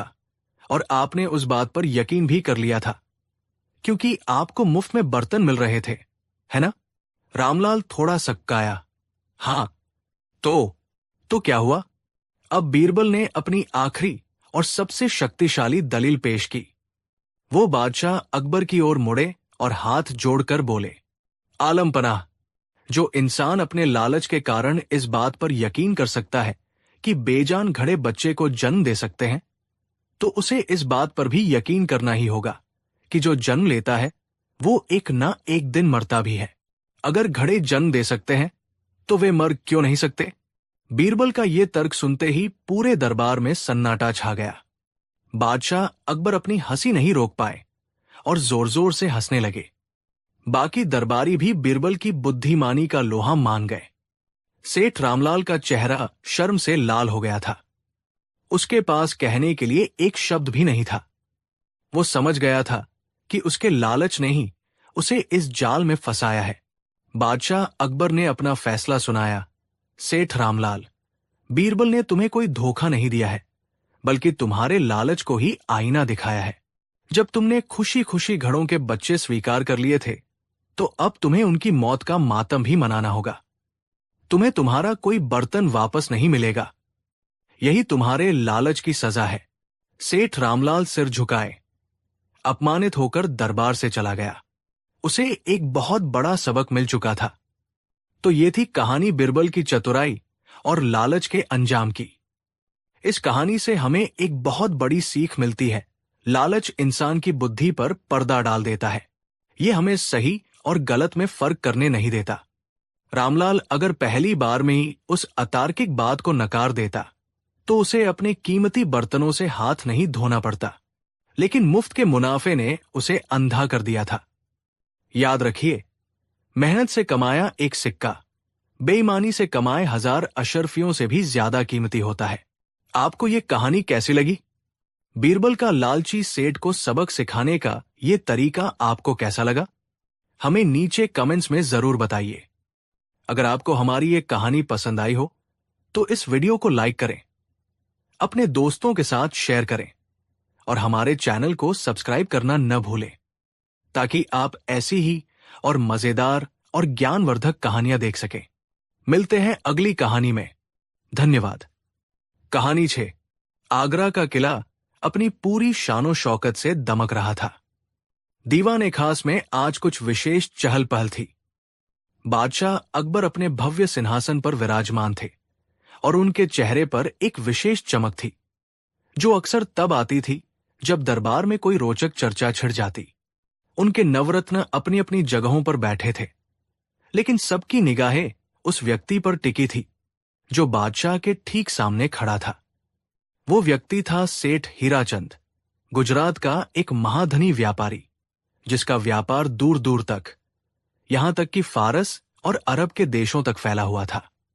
उसके वस्त्र कीमती रेशम और सोने के तारों से बुने हुए थे। उंगलियों में हीरे पन्नी की अंगूठियां चमक रही थी और उसकी गर्दन में मोतियों की माला ऐसी लग रही थी मानो किसी ने तारों को तोड़कर पिरो दिया हो। लेकिन उसकी असली अमीरी उसकी आंखों में झलक रहे घमंड से पता चल रही थी। जहांपनाह सेठ हीराचंद अपनी भारी रौबदार आवाज में बोला, मैं आपके साम्राज्य की समृद्धि देखकर अत्यंत प्रसन्न हूं। निसंदेह आपका खजाना सोने चांदी से भरा है, पर मैं एक बात दावे के साथ कह सकता हूं। बादशाह अकबर ने अपनी भौहें चढ़ाते हुए पूछा, क्या दावा है तुम्हारा सेठ? जो भी कहना है बेझिझक कहो। सेठ हीराचंद ने एक गर्व भरी मुस्कान के साथ दरबार में चारों ओर देखा और फिर बोला, जहांपनाह, इस दुनिया में ऐसी कोई चीज नहीं है जिसे धन से खरीदा न जा सके। दौलत में वो ताकत है जो इंसान की जुबान, उसकी वफादारी, यहां तक कि उसके ईमान को भी खरीद सकती है। धन ही परम सत्य है। जिसके पास धन है उसके पास शक्ति है, और जिसके पास शक्ति है पूरी दुनिया उसके कदमों में झुकती है। दरबार में एक क्षण के लिए सन्नाटा छा गया। कुछ दरबारी जो स्वयं धन के लोभी थे मन ही मन सेठ की बात से सहमत थे, जबकि कुछ अन्य को ये अहंकारपूर्ण कथन चुभ रहा था। बादशाह अकबर भी सोच में पड़ गए। बात में कुछ हद तक सच्चाई तो थी, पर क्या ये पूरी तरह सच थी? उनकी नजर अपने सबसे प्रिय सलाहकार बीरबल पर पड़ी, जो हमेशा की तरह शांत भाव से खड़े सब कुछ सुन रहे थे। उनके चेहरे पर एक हल्की रहस्यमयी मुस्कान थी। बीरबल, अकबर ने आवाज दी, तुम इस विषय में क्या सोचते हो? क्या सेठ हीराचंद का कथन सत्य है?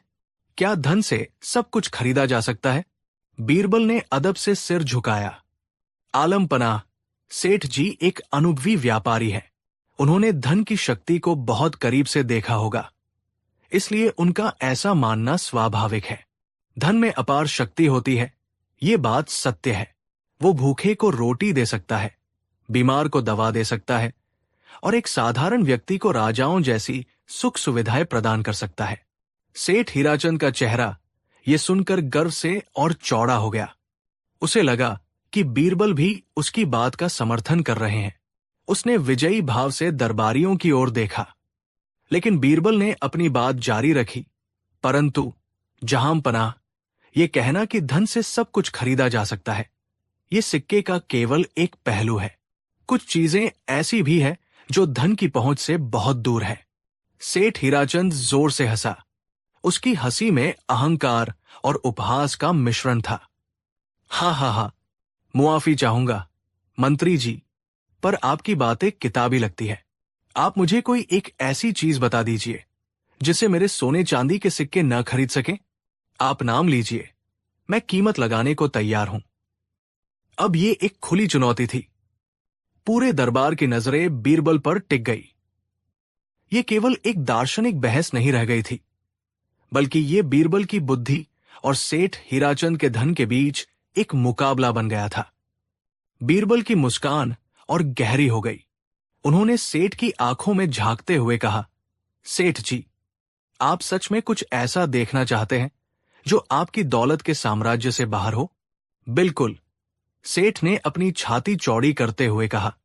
मैं तो कहता हूं, आप कुछ ऐसा सामने लाइए जो इस भरे दरबार में बैठे हर व्यक्ति को, चाहे वो सम्राट हो या सिपाही, सबको एक पल में खामोश कर दे। अगर आपके पास ऐसी कोई चीज है तो मैं अपना आधा धन सल्तनत के खजाने में दान कर दूंगा। और अगर आप ऐसा नहीं कर पाए तो आपको मानना होगा कि इस दुनिया में धन ही सर्वशक्तिमान है। बादशाह अकबर को इस चुनौती में मजा आने लगा। उन्होंने कहा, ठीक है बीरबल, हमें तुम्हारी काबिलियत पर पूरा भरोसा है। तुम सेठ हीराचंद की चुनौती स्वीकार करो। बीरबल ने सिर झुकाया और कहा, मुझे ये चुनौती स्वीकार है जहांपनाह, पर मुझे अपनी बात साबित करने के लिए एक चीज की आवश्यकता है और 24 घंटे का समय चाहिए। कैसी चीज? सेठ ने उत्सुकता से पूछा। क्या कोई दुर्लभ मणि चाहिए या किसी सुदूर देश का कोई नायाब तोहफा? आप बस हुक्म कीजिए, मेरे कर्मचारी उसे दुनिया के किसी भी कोने से ले आएंगे। बीरबल मुस्कुराए, नहीं सेठ जी, मुझे ऐसी किसी कीमती चीज की आवश्यकता नहीं है। मुझे जो चाहिए वो हर जगह मौजूद है, आपके महल के बाहर भी और मेरे घर के बाहर भी। मुझे बस थोड़ी मोहलत चाहिए ताकि मैं अपनी बात को सही ढंग से प्रस्तुत कर सकूं। बादशाह ने अनुमति दे दी। ठीक है बीरबल, तुम्हें कल इसी समय तक का वक्त दिया जाता है। कल दरबार में तुम ये साबित करोगे कि तुम्हारी बात में कितना दम है। दरबार बर्खास्त हो गया। सेठ हीराचंद अपने साथियों के साथ हंसता हुआ निकला। उसे यकीन था कि बीरबल ये चुनौती कभी पूरी नहीं कर पाएगा। भला ऐसी कौन सी चीज हो सकती है जो धन से न खरीदी जा सके और सबको चुप भी करा दे? वो मन ही मन अपनी जीत का जश्न मना रहा था। अगले दिन दरबार का माहौल कुछ अलग था। उत्सुकता हवा में तैर रही थी। हर कोई ये देखने के लिए बेचैन था कि बीरबल क्या करने वाले हैं। सेठ हीराचंद समय से पहले ही अपने स्थान पर आकर बैठ गया था। उसके चेहरे पर आत्मविश्वास की चमक थी। बादशाह अकबर भी समय पर पधारे और सिंहासन पर बैठते ही उनकी नजरें बीरबल को ढूंढने लगी। बीरबल ठीक समय पर दरबार में दाखिल हुए। उनके हाथ में कुछ भी नहीं था सिवाय इसके कि उनकी एक मुट्ठी कसकर बंद थी। उनके कपड़े हमेशा की तरह सादे थे और चेहरे पर वही शांत भाव था। उन्होंने बादशाह को सलाम किया और फिर सेठ हीराचंद की ओर मुड़े। तो मंत्री जी, सेठ ने ताना मारते हुए कहा, क्या ले आए आप? कहाँ है वो अनमोल वस्तु जो मेरे धन को चुनौती दे सके? कहीं ऐसा तो नहीं कि आप खाली हाथ लौट आए हैं और अपनी हार स्वीकार करने वाले हैं? कुछ दरबारी दबी जुबान में हंसने लगे।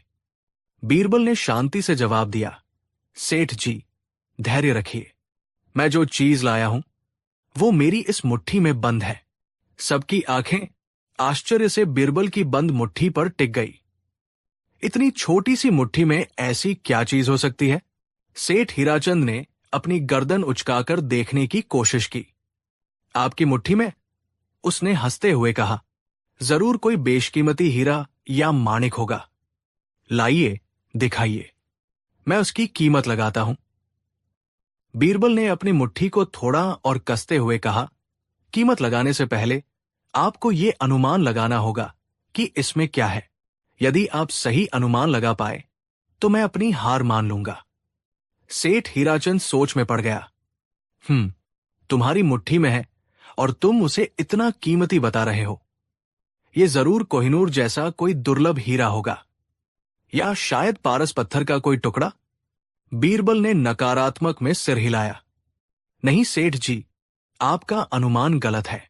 एक दरबारी बोला, शायद ये कोई दिव्य औषधि है जो हर रोग को दूर कर दे। बीरबल ने फिर इनकार किया।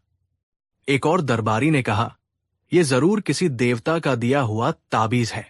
बीरबल मुस्कुराए, ये भी नहीं। सेठ हीराचंद अब कुछ परेशान होने लगा।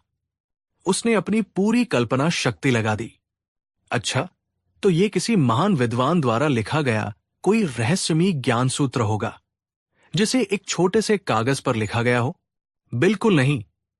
बीरबल का जवाब सपाट था। जब कोई भी अनुमान नहीं लगा पाया तो सेठ हीराचंद अधीर हो गया।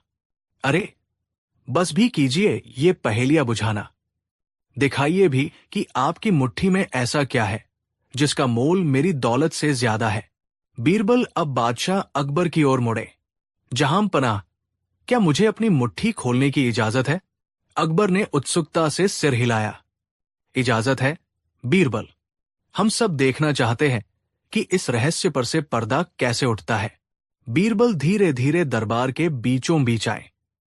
सबकी सांसें रुकी हुई थी। सेठ हीराचंद की आंखें बीरबल की मुट्ठी पर गड़ी थी, जैसे कोई शिकारी अपने शिकार को देखता है। बीरबल ने एक गहरी सांस ली और धीरे धीरे अपनी मुट्ठी खोली। जैसे ही उनकी मुट्ठी खुली, दरबार में मौजूद हर व्यक्ति स्तब्ध रह गया। कुछ लोगों के मुंह से हंसी का फव्वारा छूट गया तो कुछ हैरान रह गए। सेठ हीराचंद की आंखें अविश्वास से फैल गई। बीरबल की हथेली पर थी एक मुट्ठी भर धूल, साधारण भूरे रंग की मिट्टी। वही मिट्टी जो सड़कों पर, खेतों में हर जगह पाई जाती थी। सेठ हीराचंद का चेहरा गुस्से और अपमान से लाल हो गया। वो जोर से चिल्लाया, ये क्या मजाक है? तुम मेरा और पूरे दरबार का समय बर्बाद कर रहे हो। ये तो सिर्फ धूल है। इसकी क्या कीमत? ये तो मुफ्त में मिलती है। दरबार में भी कानाफूसी शुरू हो गई। बीरबल का दिमाग फिर गया है क्या? ये तो बादशाह की तौहीन है। लेकिन बीरबल के चेहरे पर अब भी वही शांत और गहरी मुस्कान थी। उन्होंने अपनी आवाज को बुलंद किया और उनकी आवाज में ऐसी गंभीरता थी कि पूरी महफिल में एक बार फिर खामोशी छा गई। हाँ सेठ जी, बीरबल ने कहा, यह सिर्फ धूल है, साधारण मिट्टी। लेकिन आपने मुझसे एक ऐसी चीज लाने को कहा था जो आपकी दौलत से न खरीदी जा सके और जो हर किसी को खामोश कर दे। ये मुट्ठी भर धूल आपकी दोनों शर्तें पूरी करती है। सेठ हीराचंद ने व्यंग्य से कहा, अच्छा, जरा समझाओ तो सही, ये मामूली धूल कैसे मेरी दौलत से बड़ी हो गई? बीरबल ने अपनी हथेली पर मौजूद धूल को देखते हुए बोलना शुरू किया। उनकी आवाज पूरे दीवाने खास में गूंज रही थी। सेठ जी, आप अपनी दौलत से दुनिया की हर कीमती चीज खरीद सकते हैं। सोना, चांदी, हीरे, मोती। आप आलीशान महल बनवा सकते हैं, कीमती वस्त्र पहन सकते हैं, लजीज पकवान खा सकते हैं। लेकिन क्या आप अपनी दौलत से इस एक मुट्ठी धूल को बनने से रोक सकते हैं? ये वो धूल है जिसमें बड़े बड़े साम्राज्य मिल गए। सिकंदर जैसे विश्व विजेता जिन्होंने आधी दुनिया जीत ली थी, अंत में इसी धूल में जा मिले। बड़े बड़े शहंशाह जिनके एक इशारे पर लाखों सिर झुक जाते थे, आज इसी धूल का हिस्सा है। उन्होंने एक पल का विराम लिया और उनकी नजरें हर एक दरबारी के चेहरे से गुजरी। ये धूल हमें हमारी असलियत याद दिलाती है सेठ जी। हम कितने भी अमीर हो जाए, कितने भी शक्तिशाली बन जाए, हमारा शरीर इसी मिट्टी से बना है और अंत में इसी मिट्टी में मिल जाना है। क्या आपका सोना आपको इस अंतिम सत्य से बचा सकता है? क्या आपके हीरे मोती मौत के फरिश्ते को रिश्वत दे सकते हैं? दरबार में अब पिन ड्रॉप सन्नाटा था। सेठ हीराचंद की बोलती बंद हो गई थी। उसका घमंड पिघलने लगा था। बीरबल ने अपनी बात आगे बढ़ाई, और अब आते हैं आपकी दूसरी शर्त पर कि यह हर किसी को खामोश कर दे। सेठ जी, कल्पना कीजिए, एक शक्तिशाली योद्धा जो अपनी तलवार से दुश्मनों के छक्के छुड़ा देता है। अगर हवा का एक झोंका आए और यही एक चुटकी धूल उसकी आंखों में पड़ जाए तो क्या होगा? वो अपनी आंखें मलने पर मजबूर हो जाएगा। उसकी सारी बहादुरी एक पल के लिए थम जाएगी। उसकी तलवार खामोश हो जाएगी। कल्पना कीजिए, एक महान गायक जिसकी आवाज सुनकर लोग मंत्रमुग्ध हो जाते हैं, अगर गाते समय यही धूल उसके मुंह में चली जाए तो क्या होगा? उसका सबसे सुरीला तराना एक पल में खामोश हो जाएगा। अब बीरबल सीधे सेठ हीराचंद की आंखों में देख रहे थे। और सेठ जी, कल्पना कीजिए जीवन की अंतिम यात्रा का, जब इंसान की सांसें उखड़ने लगती है, जब दुनिया की सारी दौलत, सारे रिश्ते नाते बेमानी हो जाते हैं, तब यही मुट्ठी भर धूल है जो उसके मुंह को हमेशा के लिए बंद कर देती है। उस अंतिम क्षण में बड़े से बड़ा वक्ता, बड़े से बड़ा धनवान और बड़े से बड़ा सम्राट भी खामोश हो जाता है। ये धूल अंतिम खामोशी का प्रतीक है। क्या आपकी दौलत इस खामोशी को खरीद सकती है या इसे रोक सकती है? बीरबल की बातों ने जैसे एक गहरा जादू कर दिया था। हर शब्द एक तीर की तरह सेठ हीराचंद के अहंकार पर लग रहा था। दरबार में बैठा हर व्यक्ति अपनी अपनी हैसियत, अपना पद, अपनी दौलत भूलकर बस उस एक अंतिम सत्य के बारे में सोचने लगा था, जिसे बीरबल ने एक मुट्ठी धूल के माध्यम से सबके सामने रख दिया था। सेठ हीराचंद का सिर शर्म से झुक गया। उसकी आंखों में घमंड की जगह अब आत्मग्लानि के आंसू थे। वो धीरे धीरे अपनी जगह से उठा, बीरबल के पास आया और उनके सामने हाथ जोड़कर खड़ा हो गया। मंत्री जी, उसकी आवाज कांप रही थी, मुझे क्षमा कर दीजिए। मैं धन के नशे में अंधा हो गया था। आज आपने मेरी आंखें खोल दी।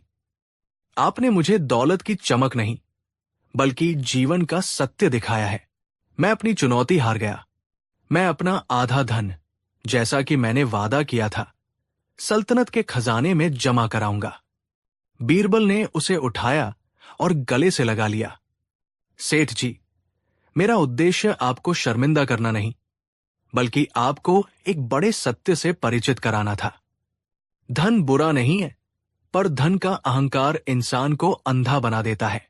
अब बादशाह अकबर अपने सिंहासन से उठे। उनके चेहरे पर गहरी संतुष्टि और अपने प्रिय बीरबल के लिए असीम गर्व का भाव था। उन्होंने जोर से तालियां बजाई और उनके साथ ही पूरा दरबार तालियों की गड़गड़ाहट से गूंज उठा। शाबाश बीरबल, शाबाश।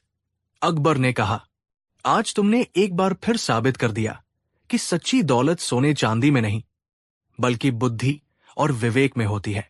तुमने एक मुट्ठी भर धूल से हमें जो सबक सिखाया है, उसे ये दरबार और आने वाली पीढ़ियां हमेशा याद रखेंगी। तुमने धन के घमंड को नहीं, बल्कि हम सबको जीवन के सबसे बड़े सच का आईना दिखाया है। उस दिन के बाद सेठ हीराचंद पूरी तरह बदल गया। उसने अपनी दौलत का उपयोग गरीबों और जरूरतमंदों की मदद के लिए करना शुरू कर दिया। और अकबर बीरबल के किस्सों में यह कहानी हमेशा के लिए अमर हो गई।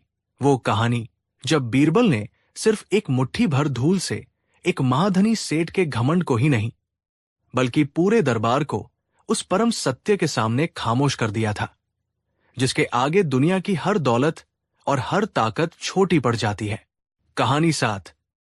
मुगलिया सल्तनत का सूरज उस दौर में अपने चरम पर था। शहंशाह जलालुद्दीन मोहम्मद अकबर का परचम काबुल से लेकर बंगाल तक लहराता था, और उनकी हुकूमत की नींव थी उनका न्याय और उनके नवरत्न। लेकिन सल्तनत की बुलंद दीवारों के पीछे अंधेरे कोनों में हमेशा साजिशों और ईर्ष्या के दीमक लगते रहते हैं, जो सबसे मजबूत सल्तनत को भी खोखला कर सकते हैं। ये कहानी एक ऐसे ही दीमक की है, एक ऐसे विश्वासघात की, जिसने अकबर के भरोसे को चकनाचूर कर दिया और सल्तनत को घुटनों पर लाने की कोशिश की। ये कहानी है उस गद्दार मंत्री की, जो दोस्ती की खाल में छुपा एक जहरीला नाग था। दरबार में एक व्यक्ति था जिसका नाम था मीर कासिम। वो सल्तनत का राजस्व मंत्री था। बाहर से देखने पर मीर कासिम जैसा वफादार और नेक इंसान शायद ही कोई दूसरा हो। वो 5 वक्त का नमाजी था। उसकी जुबान शहद से भी मीठी थी और वो हमेशा बादशाह की शान में सीधे पढ़ता रहता। अकबर भी उसकी काबिलियत और वफादारी के कायल थे। लेकिन उसके दिल के अंदर एक आग जल रही थी, बीरबल से ईर्ष्या की आग। उसे लगता था कि बीरबल की वजह से उसे वो सम्मान और पद नहीं मिल पा रहा था जिसका वो हकदार था। वो बीरबल की जगह लेना चाहता था, बादशाह का सबसे खास सलाहकार बनना चाहता था, चाहे इसके लिए उसे अपनी सल्तनत को ही क्यों न बेचना पड़े। उन दिनों मुगल सल्तनत और गुजरात की सल्तनत के बीच सीमा पर तनाव चल रहा था। गुजरात का सुल्तान मुज़फ़्फ़र शाह एक चालाक और महत्वाकांक्षी शासक था और वो मुगलों की ताकत को चुनौती देना चाहता था। अकबर ने अपने सबसे भरोसेमंद सेनापतियों और सलाहकारों के साथ एक गुप्त बैठक की। इस बैठक में बीरबल और मीर कासिम भी शामिल थे। योजना यह थी कि मुगल सेना गुजरात की सीमा पर स्थित एक बेहद महत्वपूर्ण मांडवी किले पर अचानक हमला करेगी। ये किला गुजरात की रक्षा पंक्ति की रीढ़ था। अगर ये किला मुगलों के हाथ आ जाता तो गुजरात का दरवाजा उनके लिए खुल जाता। ये योजना इतनी गुप्त थी कि बैठक में मौजूद गिने चुने लोगों के अलावा किसी को इसकी कानो कान खबर नहीं थी। हर किसी को अपनी जान से ज्यादा इस राज की हिफाजत करने की कसम दिलाई गई। योजना के मुताबिक हजारों मुगल सैनिक रात के अंधेरे में मांडवी किले की ओर बढ़ चले। उनका नेतृत्व कर रहे थे बहादुर सेनापति मान सिंह। सब कुछ एकदम सटीक था। उन्हें पूरा यकीन था कि दुश्मन बेखबर सो रहा होगा और सुबह होने से पहले किले पर मुगलिया परचम लहराएगा। लेकिन किले के पास पहुंचते ही उनके पैरों तले जमीन खिसक गई। किले की बत्तियां जल रही थी। दीवारें हजारों सैनिकों और जलती हुई मशालों से रोशन थी। गुजरात की तोपें उन पर आग उगलने के लिए पहले से ही तैयार थी। ये कोई अचरज भरा हमला नहीं था, ये एक सोचा समझा जाल था। दुश्मन पहले से ही घात लगाकर बैठा था। उन्होंने मुगल सेना को एक संकरी घाटी में फंसा लिया और 3 तरफ से हमला बोल दिया। वो रात मुगल सैनिकों के लिए क्यामत की रात बन गई। मान सिंह अपनी बहादुरी से कुछ सैनिकों को बचाने में कामयाब रहे, लेकिन सल्तनत को भारी नुकसान हुआ। हजारों सैनिक मारे गए और मुगलों की अजेय सेना की प्रतिष्ठा को गहरा धक्का लगा। जब यह खबर आगरा पहुंची तो अकबर पर मानो गम का पहाड़ टूट पड़ा। यह सिर्फ एक सैनिक हार नहीं थी, ये एक बहुत बड़ा विश्वासघात था। उनका दिल इस बात से छलनी हो गया था कि उनके सबसे करीबी लोगों में से ही किसी ने अपनी सल्तनत की पीठ में छुरा घोंपा है। अकबर ने एक आपातकालीन दरबार बुलाया। उनका चेहरा गुस्से और दुख से लाल था। उनकी आंखों में हर मंत्री, हर सलाहकार के लिए एक गहरा शक था। यह कैसे हुआ? अकबर की आवाज दरबार में गूंजी। दुश्मन को हमारी योजना के बारे में कैसे पता चला? हमारे बीच इसी दरबार में एक गद्दार मौजूद है, एक ऐसा सांप जिसे हम दूध पिलाते रहें और वो हमें ही डसने का मौका ढूंढता रहा। दरबार में मौत जैसा सन्नाटा छा गया। हर कोई एक दूसरे को शक की निगाह से देख रहा था। मीर कासिम ने बड़ी होशियारी से दुख का नाटक किया। उसने अपनी आंखों में आंसू भरकर कहा, जहां पनाह। ये सुनकर दिल टूट गया। अल्लाह उस गद्दार को कभी माफ नहीं करेगा। हमें उसे ढूंढकर ऐसी सजा देनी चाहिए कि आने वाली नस्लें भी याद रखें। अकबर की नजरें अब अपने सबसे भरोसेमंद सलाहकार बीरबल पर टिकी। बीरबल, ये तुम्हारी जिम्मेदारी है। हमें वो गद्दार चाहिए, जिंदा या मुर्दा। उस आस्तीन के सांप को हमारे सामने लाओ। तुम्हारे पास 1 महीने का वक्त है। ये बीरबल के जीवन की सबसे कठिन परीक्षाओं में से एक थी। उन्हें एक ऐसे दुश्मन को खोजना था जिसका कोई चेहरा नहीं था।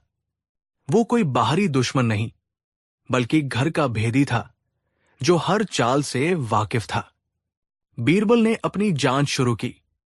उन्होंने उस गुप्त बैठक में शामिल सभी लोगों पर नजर रखनी शुरू कर दी। उन्होंने उनके नौकरों से, उनके पहरेदारों से, सबसे पूछताछ की, लेकिन हर कोई पाक साफ लग रहा था। कोई सुराग नहीं था, कोई गवाह नहीं था। मीर कासिम बहुत चालाक था। वो अपनी जिंदगी ऐसे जी रहा था जैसे कुछ हुआ ही ना हो। वो पहले से भी ज्यादा वफादारी का दिखावा कर रहा था, ताकि किसी को उस पर रत्ती भर भी शक न हो। दिन हफ्तों में बदलने लगे। बीरबल पर दबाव बढ़ता जा रहा था। दरबार में उनके दुश्मन कानाफूसी करने लगे थे कि बीरबल इस बार नाकाम हो जाएंगे। एक शाम बीरबल अपने कक्ष में टहल रहे थे। उनका दिमाग हजारों विचारों से भरा हुआ था। वो सोच रहे थे कि गद्दार आखिर चाहता क्या है? पैसा, शोहरत, पद, और उसने खबर भेजी कैसे होगी? कबूतर से, किसी घुड़सवार से? हर रास्ता एक बंद गली में जाकर खत्म हो रहा था। तभी उनकी नजर अपने बगीचे में लगे गुलाब के पौधों पर पड़ी। उन्होंने देखा कि माली हर पौधे को अलग अलग तरह का खाद और पानी दे रहा था, किसी को ज्यादा, किसी को कम। बीरबल ने माली से पूछा, तुम ऐसा क्यों करते हो? सबको एक जैसा पानी क्यों नहीं देते? माली ने जवाब दिया, हुजूर, हर पौधे की जरूरत अलग होती है। अगर हमें यह जानना है कि किस पौधे को कौन सी बीमारी है, तो हमें हर एक पर अलग अलग तरीका आजमाना पड़ता है, तभी असली जड़ का पता चलता है।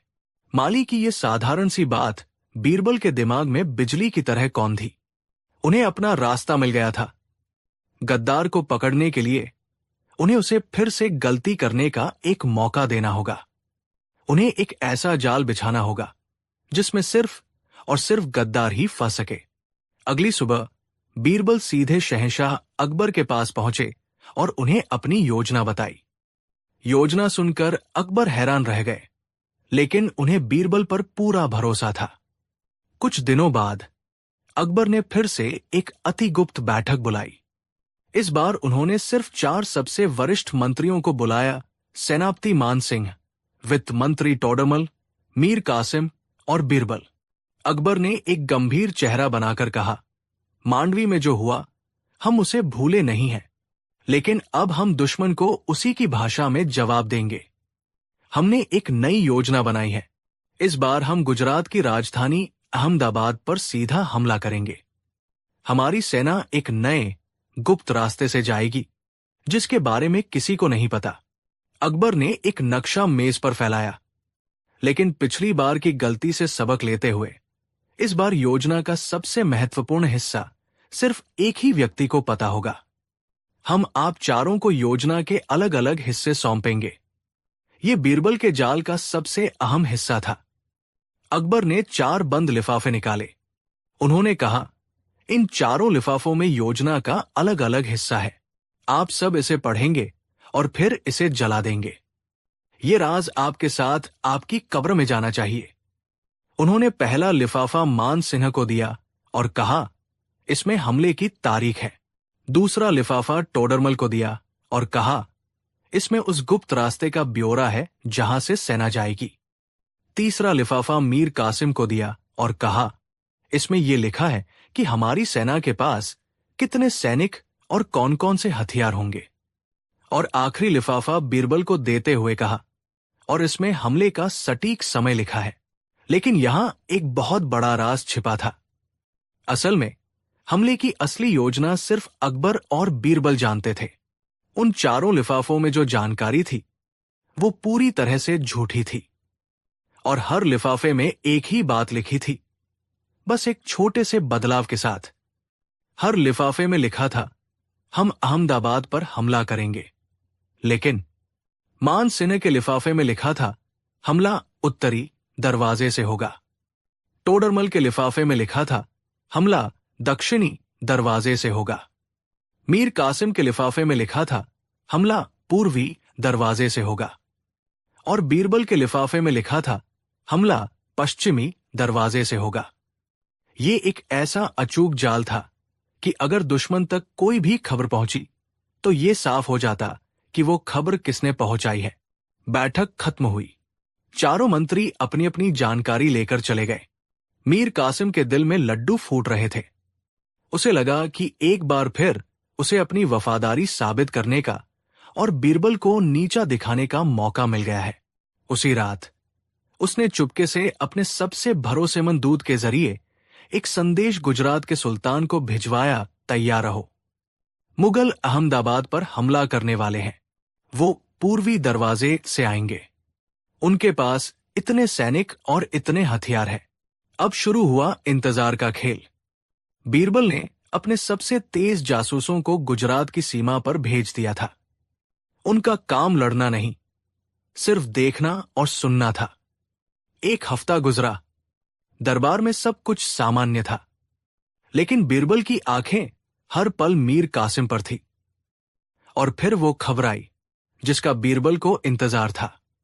उनका जासूस आधी रात को हाफता हुआ उनके पास पहुंचा। हुजूर, गुजरात में बड़ी हलचल है। सुल्तान मुजफ्फर शाह ने अपनी आधी से ज्यादा सेना को अहमदाबाद के पूर्वी दरवाजे पर तैनात कर दिया है। वो लोग वहां एक बहुत बड़ा जाल बिछा रहे हैं और मुगल सेना का इंतजार कर रहे हैं। सबूत मिल चुका था। जाल में मछली फंस चुकी थी। अगले दिन दरबार लगा।